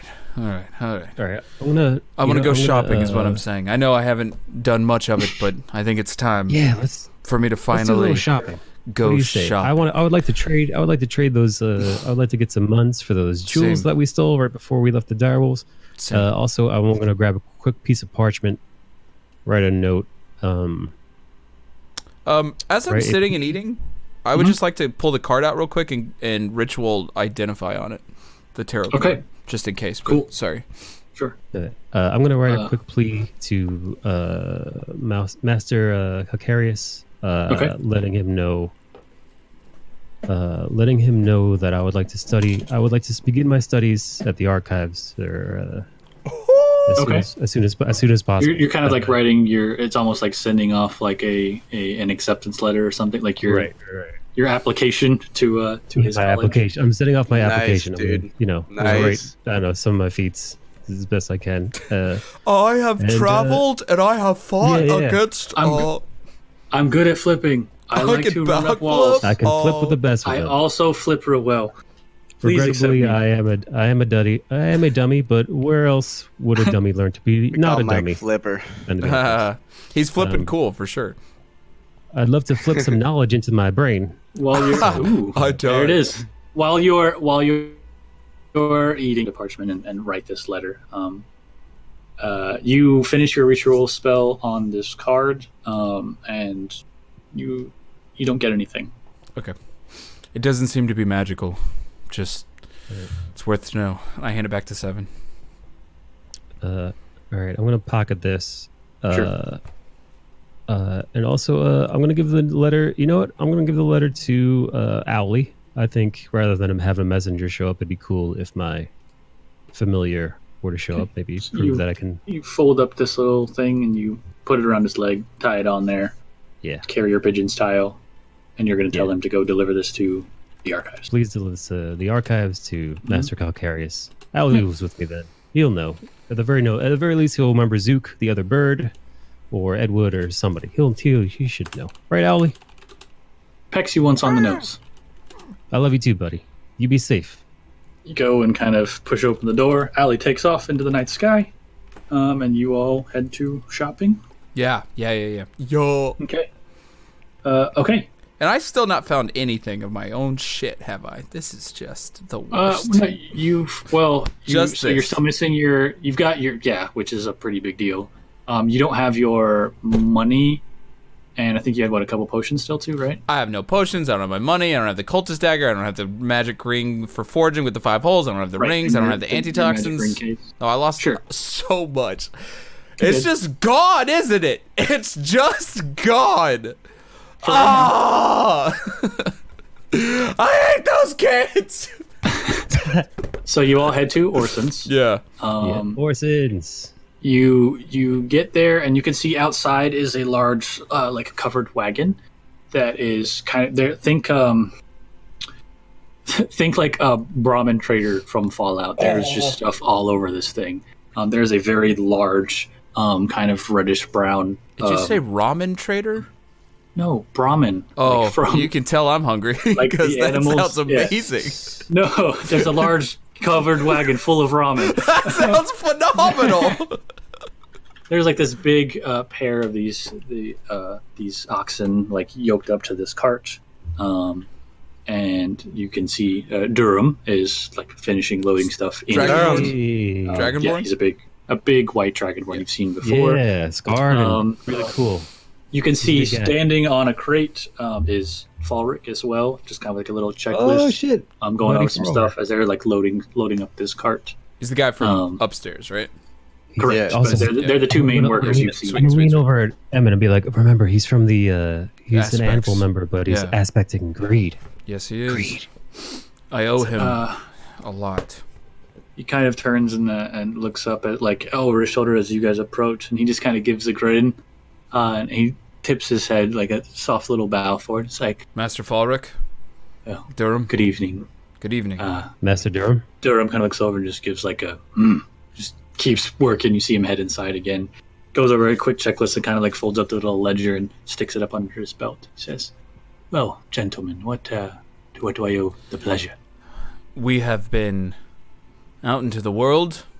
We have failed. We have succeeded. And we come looking for barter. I hope that tickles your fancy. We've come to bargain. A good tickle. Come inside. He hops down and just Dormammu. heads inside. We've come to bargain. Oh my god.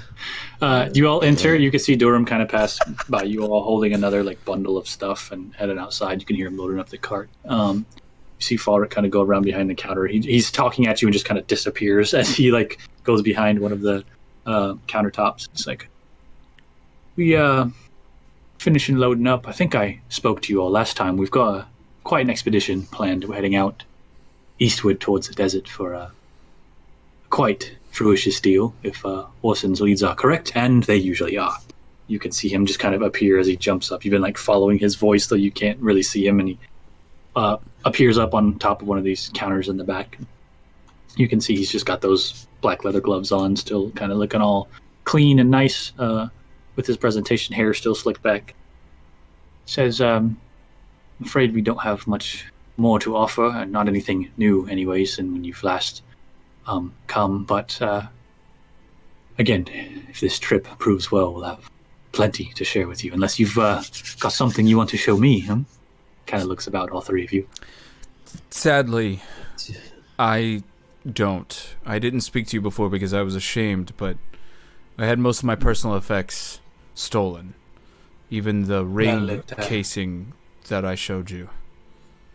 I should have given it to you in the first place. You probably could have done something with it. Could have turned that for a nice bit of coin, but oh well. No point in crying over lost coin, huh? There's always opportunities. I show him my daggers and jewels that I pocketed handfuls from the stash. You all show all of the stuff you've collected, and he counts it up. You see him even pull out a small standing scale. He just sits it on the counter, kind of piles all your stuff up. You see him getting several different sized stones with these painted numbers on them as he's evening out the scales. He's like, we took these from people who didn't need them anymore. Yeah. You're so excited. You're like, yeah, he does. He's just focused on what he's doing, and as you begin to speak, you see him just raise and he holds his finger up. He's like, again, not concerned with how you came about it, simply doing business here. Exactly. Seems, well, we've got at least, say, 600 gold worth of silver. How's that sound? It's 200 apiece. More than I have currently. How about 600? I was thinking more. 700. Go ahead and make a persuasion check. You said me doing that, dude. You said me doing that. You should jump You in. got good persuasion? Listen, Oof, I really that's a- think that it sounds more What's your like total? 700. It's a 10 plus a... Yeah, nice try, Day. it's a fucking little late. Persuasion is, persuasion is plus 4. 10 plus 4 is still 14. Oh, you got plus 4. It's A 14? Okay. Yeah, I got plus 4. Why? What do you have? 5. Oh, shit. He looks to you and he says, I like you, but I also like 600. 600. Take it or leave it, gentlemen. All right. 600 600's fine. I can't- literally have can't blame him. 12 gold. I'll take 200. That's You can't blame a half elf for trying, Master. He Noble. begins sorting them out. can, into I'm blaming different, he says, I can't fault you for trying. It's in the nature of the business, and I respect it. As do our returning patrons. And he tosses you each a small little leather pouch as the coins clink in your hand. You all have 200 gold. Beautiful. I've never really asked this, but do you have anything that we need to get stronger? A lot. Do you have anything specifically for me? I'm a ne'er-do-well cleric who wields a mace, uses the gods' powers. We've got a couple fend different off. blunt objects. Got But nothing some special, right? hammers about. Not currently, no. If you really must acquire some new equipment, you can always head up. There's a few shops in the upper city. They deal with I more would enchanted items, or at the very Really least, love. give us some time. Yes. Again, we're on quite an expedition, as I'm sure you can see. We'll be gone for a couple weeks. At best, Wow. the shop will still be run. We'll be open for business, but give us time to return, and we plan to expand our horizon. That sounds good. Okay. Thank you. Thank you, Master as Fallright. always. Do keep in touch. We will do our best. Yeah. Good. If there's nothing else you need, we've got quite a bit of a trip to prepare for. Yes, we understand. We understand. Thank you so much. Good evening, gentlemen. Pleasure as always. Good evening. Gentlemen, I would love to head Upper up city? to the upper city. Yeah, let's go Upper look. City. Yeah, let's go. It might be hard to get through some barriers, but I think we can maybe weasel our way past them. At this point, we'll try. Right. As long as we don't have to fight any demigods along the way, we Yeah, should be okay. Right. I think that There's just You all traverse. There's just guards in front of us. Eventually, you come to a checkpoint. There are some guards stationed, as you've seen in similar fashion before. There's a guard just kind of sitting at his station there. He just says, "Evening, gentlemen. What's your business?" We're headed to the Yeah. upper city to the shops. We're on official Free League business. Wow, leaguers, huh? Currently. Yes, we sir. have plenty of gold. We're looking to spend it in the economy. Sure. Stimulate the economy as you please, gentlemen. Just know, curfew is in effect as by ducal decree. So, And is best that- guess is you've got a few hours. Just keep timely is all I'm saying. Great. Yes, sir. All right. What's your as name, we- sir? Oh, I'm Oliver. Oliver. How long have you been a guard? okay. With this city for nearly 7 years now. You and guards, man. Let's Yeah. move 10 years? now. 7 years. 7 years. Sorry, my Now- mind feels a little cloudy. Away. It's nice to meet you, Oliver. And I walk. As we walk away, I'm gonna mage hand and try to gently grab his buttocks, discreetly. Okay, go ahead and make a sleight of hand check at advantage because you can make your mage hand go invisible. Yeah. Day, you don't 5. have to shout in my brain. Okay, like You don't have to shout at every That's a guard. five. You know and what? that's a- You that's a don't five, and fucking that's a understand 10. what I've been through. Thank you very much. Okay, And if I want to shout at guards, I will shout at guards. That's a 17. I won't stop you next time. If You I all find pass the guards, checkpoint and head to the city, and you can hear. Are you guys arguing? yes, we're fucking arguing. They're walking by and arguing, and Oliver just says, "Just remember, a few hours, and you can." What the hell? Who? Hey, you What touched was- my ass. And you just carry. Guys, on. I just grabbed the guard's ass with my hand. Can you make your mage hand flip him off? They can't. It's invisible. Well, just for me. You can make it suppose- invisible. It's not always alright, yeah. invisible. Oh, okay. I guess I make it visible and make a floating finger in front of his face. I don't look back. Floating FU. Well, I mean, a little magical FU, I guess. Did you do it? Is it doing it? You hear Keep he's walking. doing this like what the? And you Keep guys see walking. this faint blue hand just back up, giving him the finger as it falls away. And you can see he just you hear a slight, cute, very funny. All right, he may be a good guard. All right. I like that guy. So you guys are about the upper city. As equally busy, you get to the same familiar square. You've traversed around for a bit. Go ahead and make investigation checks for me. You guys are looking for a shop. All right. A magical I'm shop. gonna put my armor on Emmett. Sure. Hey, Emmett, it feels good to laugh again. Yeah, that's kind of a downer, and I So, yeah, 22 total. didn't expect Okay. that to come from you. 7. it's a 8. I'm glad you're here to laugh. And I put my hand on him and I guidance and I guidance myself. Okay. I'm bad with power. It's not great, so 10. Okay. Oh, hey, beef. Through a perceptive eye and some good investigation from your local warlock Day. Day, you notice there is a bit of a way up the road where the city actually ascends even more. You make out this kind of really kind of the building itself stands out because it's very different than all the structures around it. It's got like a almost sagging, droopy overhang, like awning of the roof. It looks like it's falling apart and the building looks like it should be collapsed, but it's not, and it's holding together. And it looks kind of weird. But you notice that you can see some of the tiles on the roof are even kind of like separated and like floating in place. It looks pretty spiffy. There's like this weird kind of dim blue light coming out of the windows and under the crack of the door. This place looks super fancy. There's a hanging sign of like an open book and a quill like across the book. But there's no writing. But this place looks magic as hell. Just after you. You all enter. Walk right on in. Sure. Get me in there, Dad.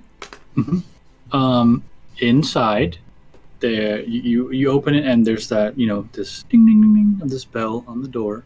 As you enter, there's a couple of like small wooden stools and small round tables scattered about this place. You can make out there's like a little desk at one end where there's several different ink pots of varying colors with quills and stuff coming out of them. There's like little bottles containing all kinds of stuff. There are books lining several bookshelves around the place. Some of the shelves are just covered in components, kind of like what you saw at the archives and in Calcarius's chamber. It's like a building that looks kind of similar to that as far as its contents, but not as wild and as extravagant, I guess, as his. You can see little bits where there's like small bowls of these like glittering different powders of different colors. There are these like quartz and all these different kinds of rocks and stuff on one shelf. It's wild looking. There's all kinds of magic crap in here. And then there's this Magic crap. there's this lots of magic crap. Then you hear like some glass breaking or something in the back, and you can just hear this. Oh, Janet! And eventually, this curtain stirs, and out from behind in this think full on Fantasia robes almost. Like it's just this like deep blue robes with these very kind of almost cartoonish yellow stars all over it. Full on like wizard hat that's flopped over to one side. Big like bushy eyebrows. And with this kind of like butt chin and a knobby nose. there's just this tiny old woman who just emerges out of the back corner, and she is holding this little black cat who looks like it just got like dunked in water or something. It's just got like a horribly sad face, just like hanging there with stuff dripping off, and she's just holding it, and she like shakes it for a minute, and it like fluffs out, and she like puts it down and is like, go on, pushes it forward, and the cat just like disappears off behind a bookshelf. Cool. You see her kind of hobble forward towards you all, almost like a weird little like penguin waddle. Yes. Well, what can I do for you, boy? Hello, madam. Good evening, ma'am. I do a little Emmett. bow. Wow, what is your name? Emmett? Oh, I'm Matilda, but just call me Tildy. Tildy, very nice to meet you, Tildy. We are 4-3, I don't know why I said 4 strapping lads. Was there another one? Yeah, Come on in. no, just the 3 of us, sorry. We've been through a lot. I mean, we still have blood all over us, probably, just like caked. It's not like anyone's washed himself. You've rested, you've bandaged, you took some time to clean up. I mean, you're not going to walk around looking. Why not? Why? I didn't take a shower. Sure, you're not covered in blood. Caked. I didn't take a shower. Fine. You can be a bloody mess. Your boys probably, when they were resting and eating at the guild hall, got cleaned up and didn't want to look foolish. Boys? Did you guys? Wait, what do we do? I might have a couple cuts and scratches, but I don't got any remnant blood hanging on me. Yeah, wait, yeah. I guess I'm assuming I maybe wash my face or something. Okay, fine. I thought you'd be a decent human. My bad for assuming. I'm not. I'm a fucking half-orc. Why would I be a decent human? I don't want to be. All half-orcs are trash people. Continue. I'm not trying to be a trash person. I was fighting a god. And anyway, hello, it's nice to meet you, Tildy. We are 3 strapping gentlemen, and we've come trying to get stronger. And we would like to, if you have anything to help us out, we've heard great things about your shop and its possible wares. Well, they're all true, and I can certainly help with making you stronger. Have a seat. You see her kind of walk back, and she goes over, and you see her grab a couple of glass vials off of a shelf, and just kind of humming to herself and walks back over. Says, you boys ever encounter a giant? She places a small vial in your hand. Goes to like each of you in turn, handing you this vial. What? Looking into it, there's this. It's clear, almost like not like, I guess it's more like olive oil would be almost. Not that colored, but there's just like this kind of viscous liquid. Goopy. Yeah, and you can see like there's like bits floating in it. It's not good. Go ahead and make perception checks, all of you, as she's handing these out to you too. Like when you drink that fruit juice and why did you have to say semen? Like when you drink that fruit juice and there's just strawberries at the bottom and you're like, oh, why is this here? Except not enjoyable. 20 total. Perception checks. Okay. 19. Natural 20. Hey, cool. Damn. Good rolls for seeing what the hell's in this bottle. Really care about potions. 21. 22. Great rolls across the board. So there's this. I see. There's like these weird little floating bits, and you turn it over and look at it, and it's this kind of viscous liquid, and there are like nail clippings in it. Oh, ew! It's pretty gross. What? Is she trying to fucking? Hang on. So she hands all these to you, and she just says, "Giants are quite strong. You can borrow some of that power. With these, anyway." Do you have to drink the toenails too? Well, that's where the strength lies. How did you get giant toenails, Tildy? That's for me to worry about. She just kind of like pats on your hand. All right. Can I tell if she's lying to us? Yeah, absolutely. Make an insight check. Yeah. I'm gonna check this lady. With my 10 plus 2, 12. Okay. She doesn't seem like she's trying to hide anything from you or swindle you necessarily. Like she seems genuine, but like she also just gave you a vial with toenails in it. That's kind of gross. Yeah. I mean, like it's it's a hard read, but like you don't get any bad vibes from her. Right. Okay. No bad vibes.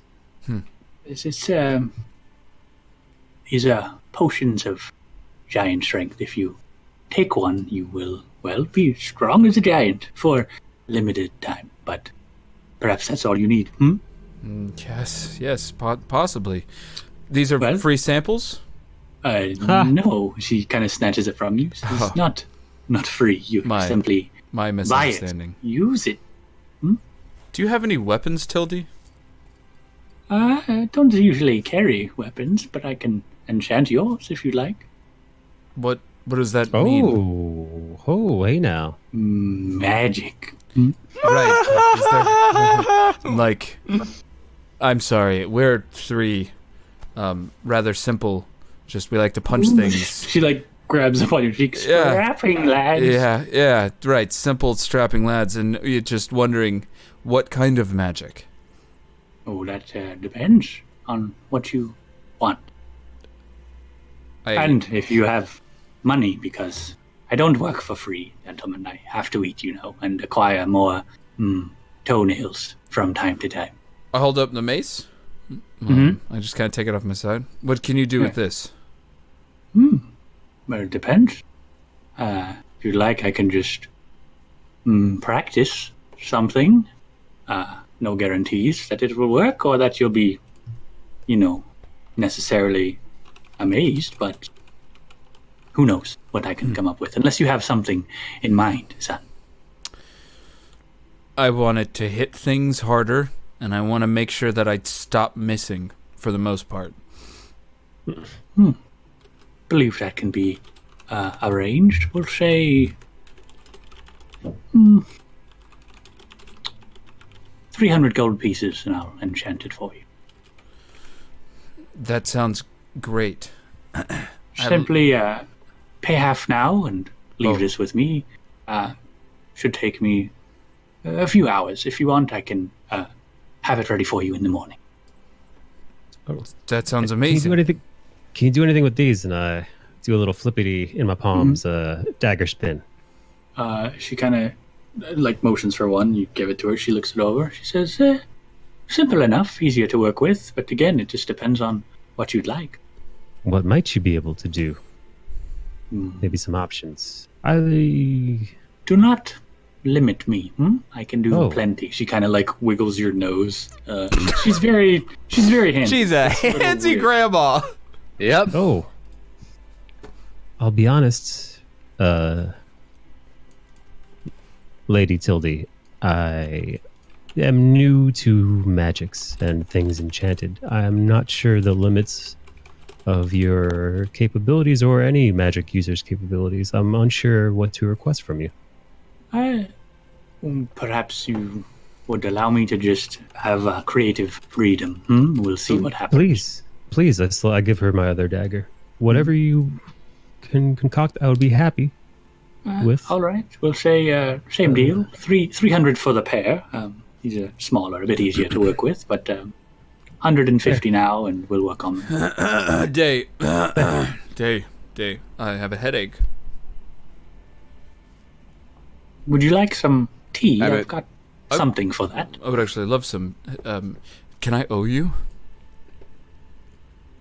For the tea? No, sorry, that was all. Fine. That's all. Okay. Yeah, sorry, that's all today. Can I owe you? How much do you need? I have 100 gold? I have 214 gold. I have 24 silver. You can have all of it. She turns. I'll do whatever you want. You see her kind of doing these gestures. She traces these glyphs in the air, just kind of humming this little song to herself, and the glyphs dissipate, and you can see the tea kettle and stuff that are on the counter there, stand up and walk over and hop that onto the floor, and then hop up onto the table and just start pouring tea. Full on Beauty and the Beast style almost. She is. Oh, I was thinking Sleeping Beauty. She is going. I was thinking Mickey Mouse and Fantasia. Yeah, dude, all of the above. Same thing. She is a set in the Disney cups and everything. Get up and walk over and sit on the table and pour tea. I'm gonna clap. Emmett, yeah, I can spot you 100, man. Very cool. Thank you. You're the best. I love you. So, what What about love you? you too. And she kind of like grabs the edges of your coat and No, like I love you. gives you a shimmy. I just kind of look at you, Day. I don't say much. I'm just like, I can't do anything. this. Come now, don't be left out. Surely you want something. Did she just pinch Day's cheeks? No, she like grabbed the edges of his robes and like did the Oh. shimmy, shimmy, shimmy. Oh, she just shimmy. Do Shimmy you Day. have anything that would help me with spell casting? Do you have anything that would help me with aiming better, with dealing more damage? Any kind of headpieces that I might wear? Any amulets or any jewels that might help bestow upon me a greater power to thwart my enemies? You're Or looking anything for that would more help magical you. prowess. I have a few spell scrolls you could always add to your repertoire. What do these spell scrolls do? What are these? Depends on the scroll. You're looking for something damaging, you said, yes? At times, sometimes. Let's see.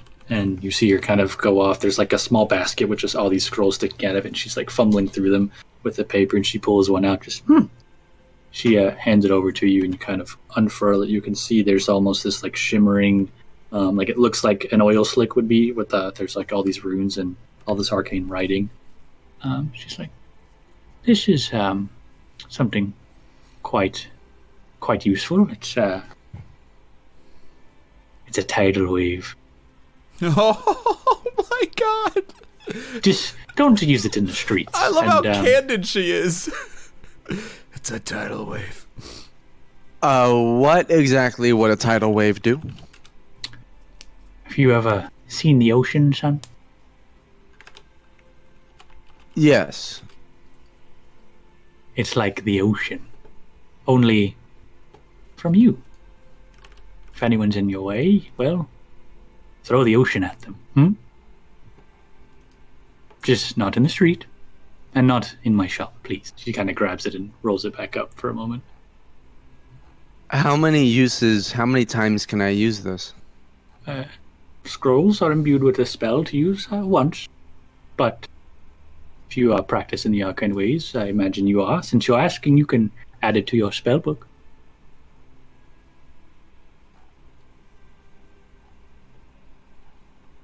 Come on. You know you want it. And she kind of like waves it No. at you. I don't. Thank you. Well, perhaps something else.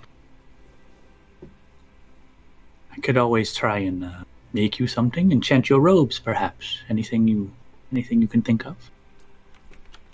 My robes make me harder to detect by my enemies. That's your cloak. Oh, my cloak. Mhm. What would you do to my robes?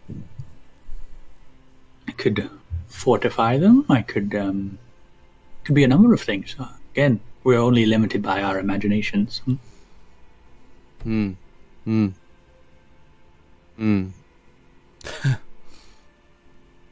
on, Day. What do you feel is your weakest point? I think I'm quite alright. Thank you. Well, I will be here if you ever need my services. Thank you. Come, gentlemen. Give me your weapons and the gold we agreed upon, and we'll get this started. It's kind of heavy. Is there a place for me to... I don't want to hurt you if it's... Oh, well, thank you for thinking of me. She kind of wanders off, and you can see her disappear behind the desk for a minute. She comes back out holding this leather bag. You can see there's just almost like a grinning, like sewn face onto it, like a little happy face almost just on the front of the bag. It's like cobbled together with different bits of leather and everything. And she flips it open and kind of like opens it up towards you and just says, just drop it in. It's like a normal like shoulder bag or something. I drop it in. Drop your mace in, and your mace just goes into the bag entirely. Disappears. What is that? Well, this is my bag. She turns to you. I got that 7. part. Come on. Come on. Is it magical? Very. Do you have more? I can get a hold of one, certainly. Takes some time. I made this one myself, but... That's amazing. How Would much? you like a bag instead? No, the weapon's very important, but I'll keep it in mind. How much? If you want me to make a bag, it's 300 gold. Day. That's incredible. Think about it. Unless you have it now and want to purchase it, you can always pay for it when you pick up your weapons. Come on. I need those daggers. Oh, sure. I gently place them in the bag.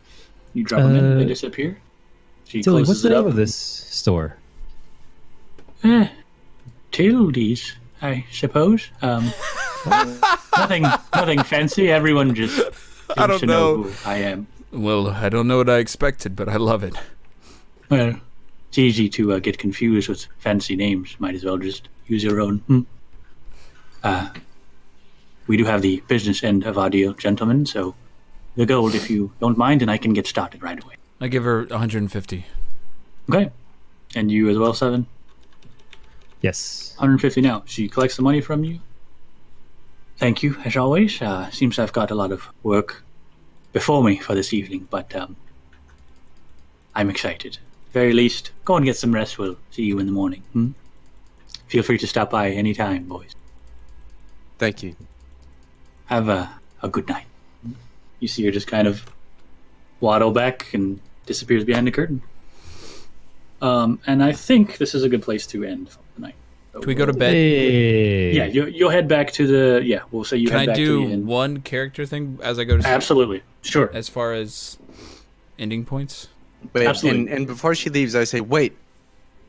Do Okay. you have any rods that I may hold in my hand that would help me? I have a few, but they are quite pricey, I must say. Tend to be a focus, and some of them can do some amazing things, but they also more work involved. I'm sure you understand. What would be a low price for one of these focuses? Well, I think the one that I can let go of for the least would be at least 800 gold. What does it do? Well, it seems to be imbued with some powers of nature to some degree, from what I remember. Was traded to me, and I haven't used it myself, but it seems quite wondrous. I'll be back for that one day. And I will be waiting. Thank you. Thank you, Tildy. You all get back Tildy. to your Yeah. guild hall. You end up I slap. taking rest, like going to bed, What's his name? more or less. Oz. Owen? Owen? No, the guard. Owen. Ollie. Oh, Oliver. Oliver. Yeah, Oliver. Yeah, there's so many O-names. I slap him on the ass as we walk by him. You, as you're approaching, he gives you another nod, and he's like, "Trust you all had a productive evening." He's literally covering his ass with one hand.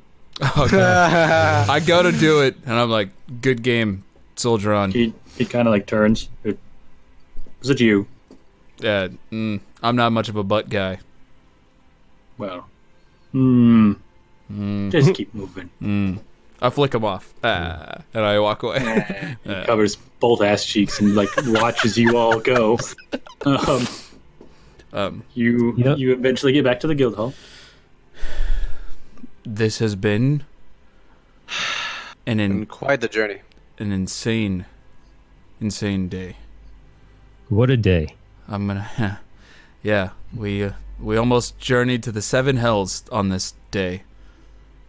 I might have journeyed to one Yeah. of those. Yep. Right. I want to say again, I'm sorry. That's I'm- okay. I'll try and keep my anger and keep my mouth shut. I'm listening. Hold on. I think it's something sounded like it just got knocked over right outside my door. So give me 1 second. Okay. I'm listening. I'm still here. Yeah. So I just wanted to say, please don't die again, 7.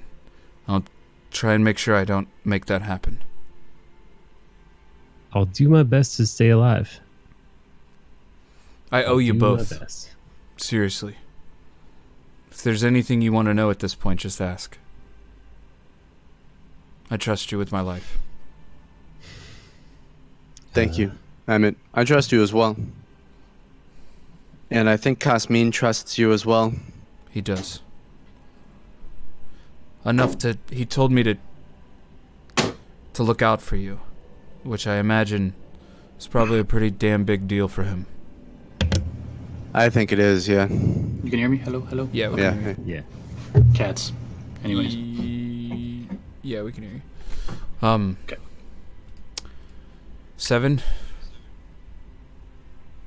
Yes. I owe you one. For the dying thing. Don't alright, yeah. No, it's not all right. Okay? It's really not. So I owe you one. If you can think of anything, you just let me know. You have a free I want this and it's yours. I don't know what that all of that implies. Fair. I'll think on that. I appreciate the gesture. Emmett. Of course. If you guys don't mind, I'm going to go to sleep now. I'm going to do the same. Good A night, long gentlemen. day, gentlemen. Until tomorrow. Till tomorrow. I got my room. One by one, you all head to your rooms respectively to take a well-deserved rest. I armor off, do my little Sure. ritual, sit down. Sure.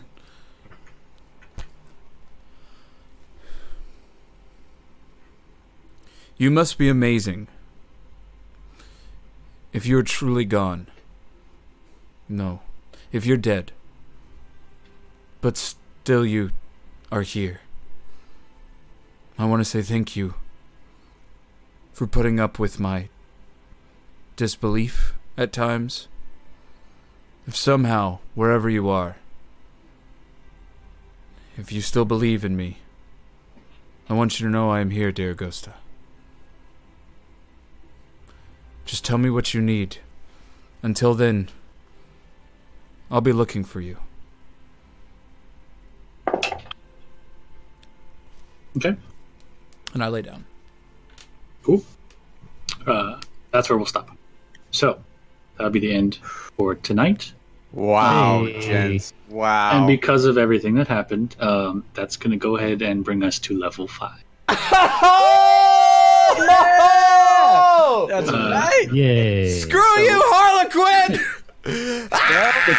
It's a good level up for your knowledge and for everyone at home. That also means we are officially into tier. Oh no!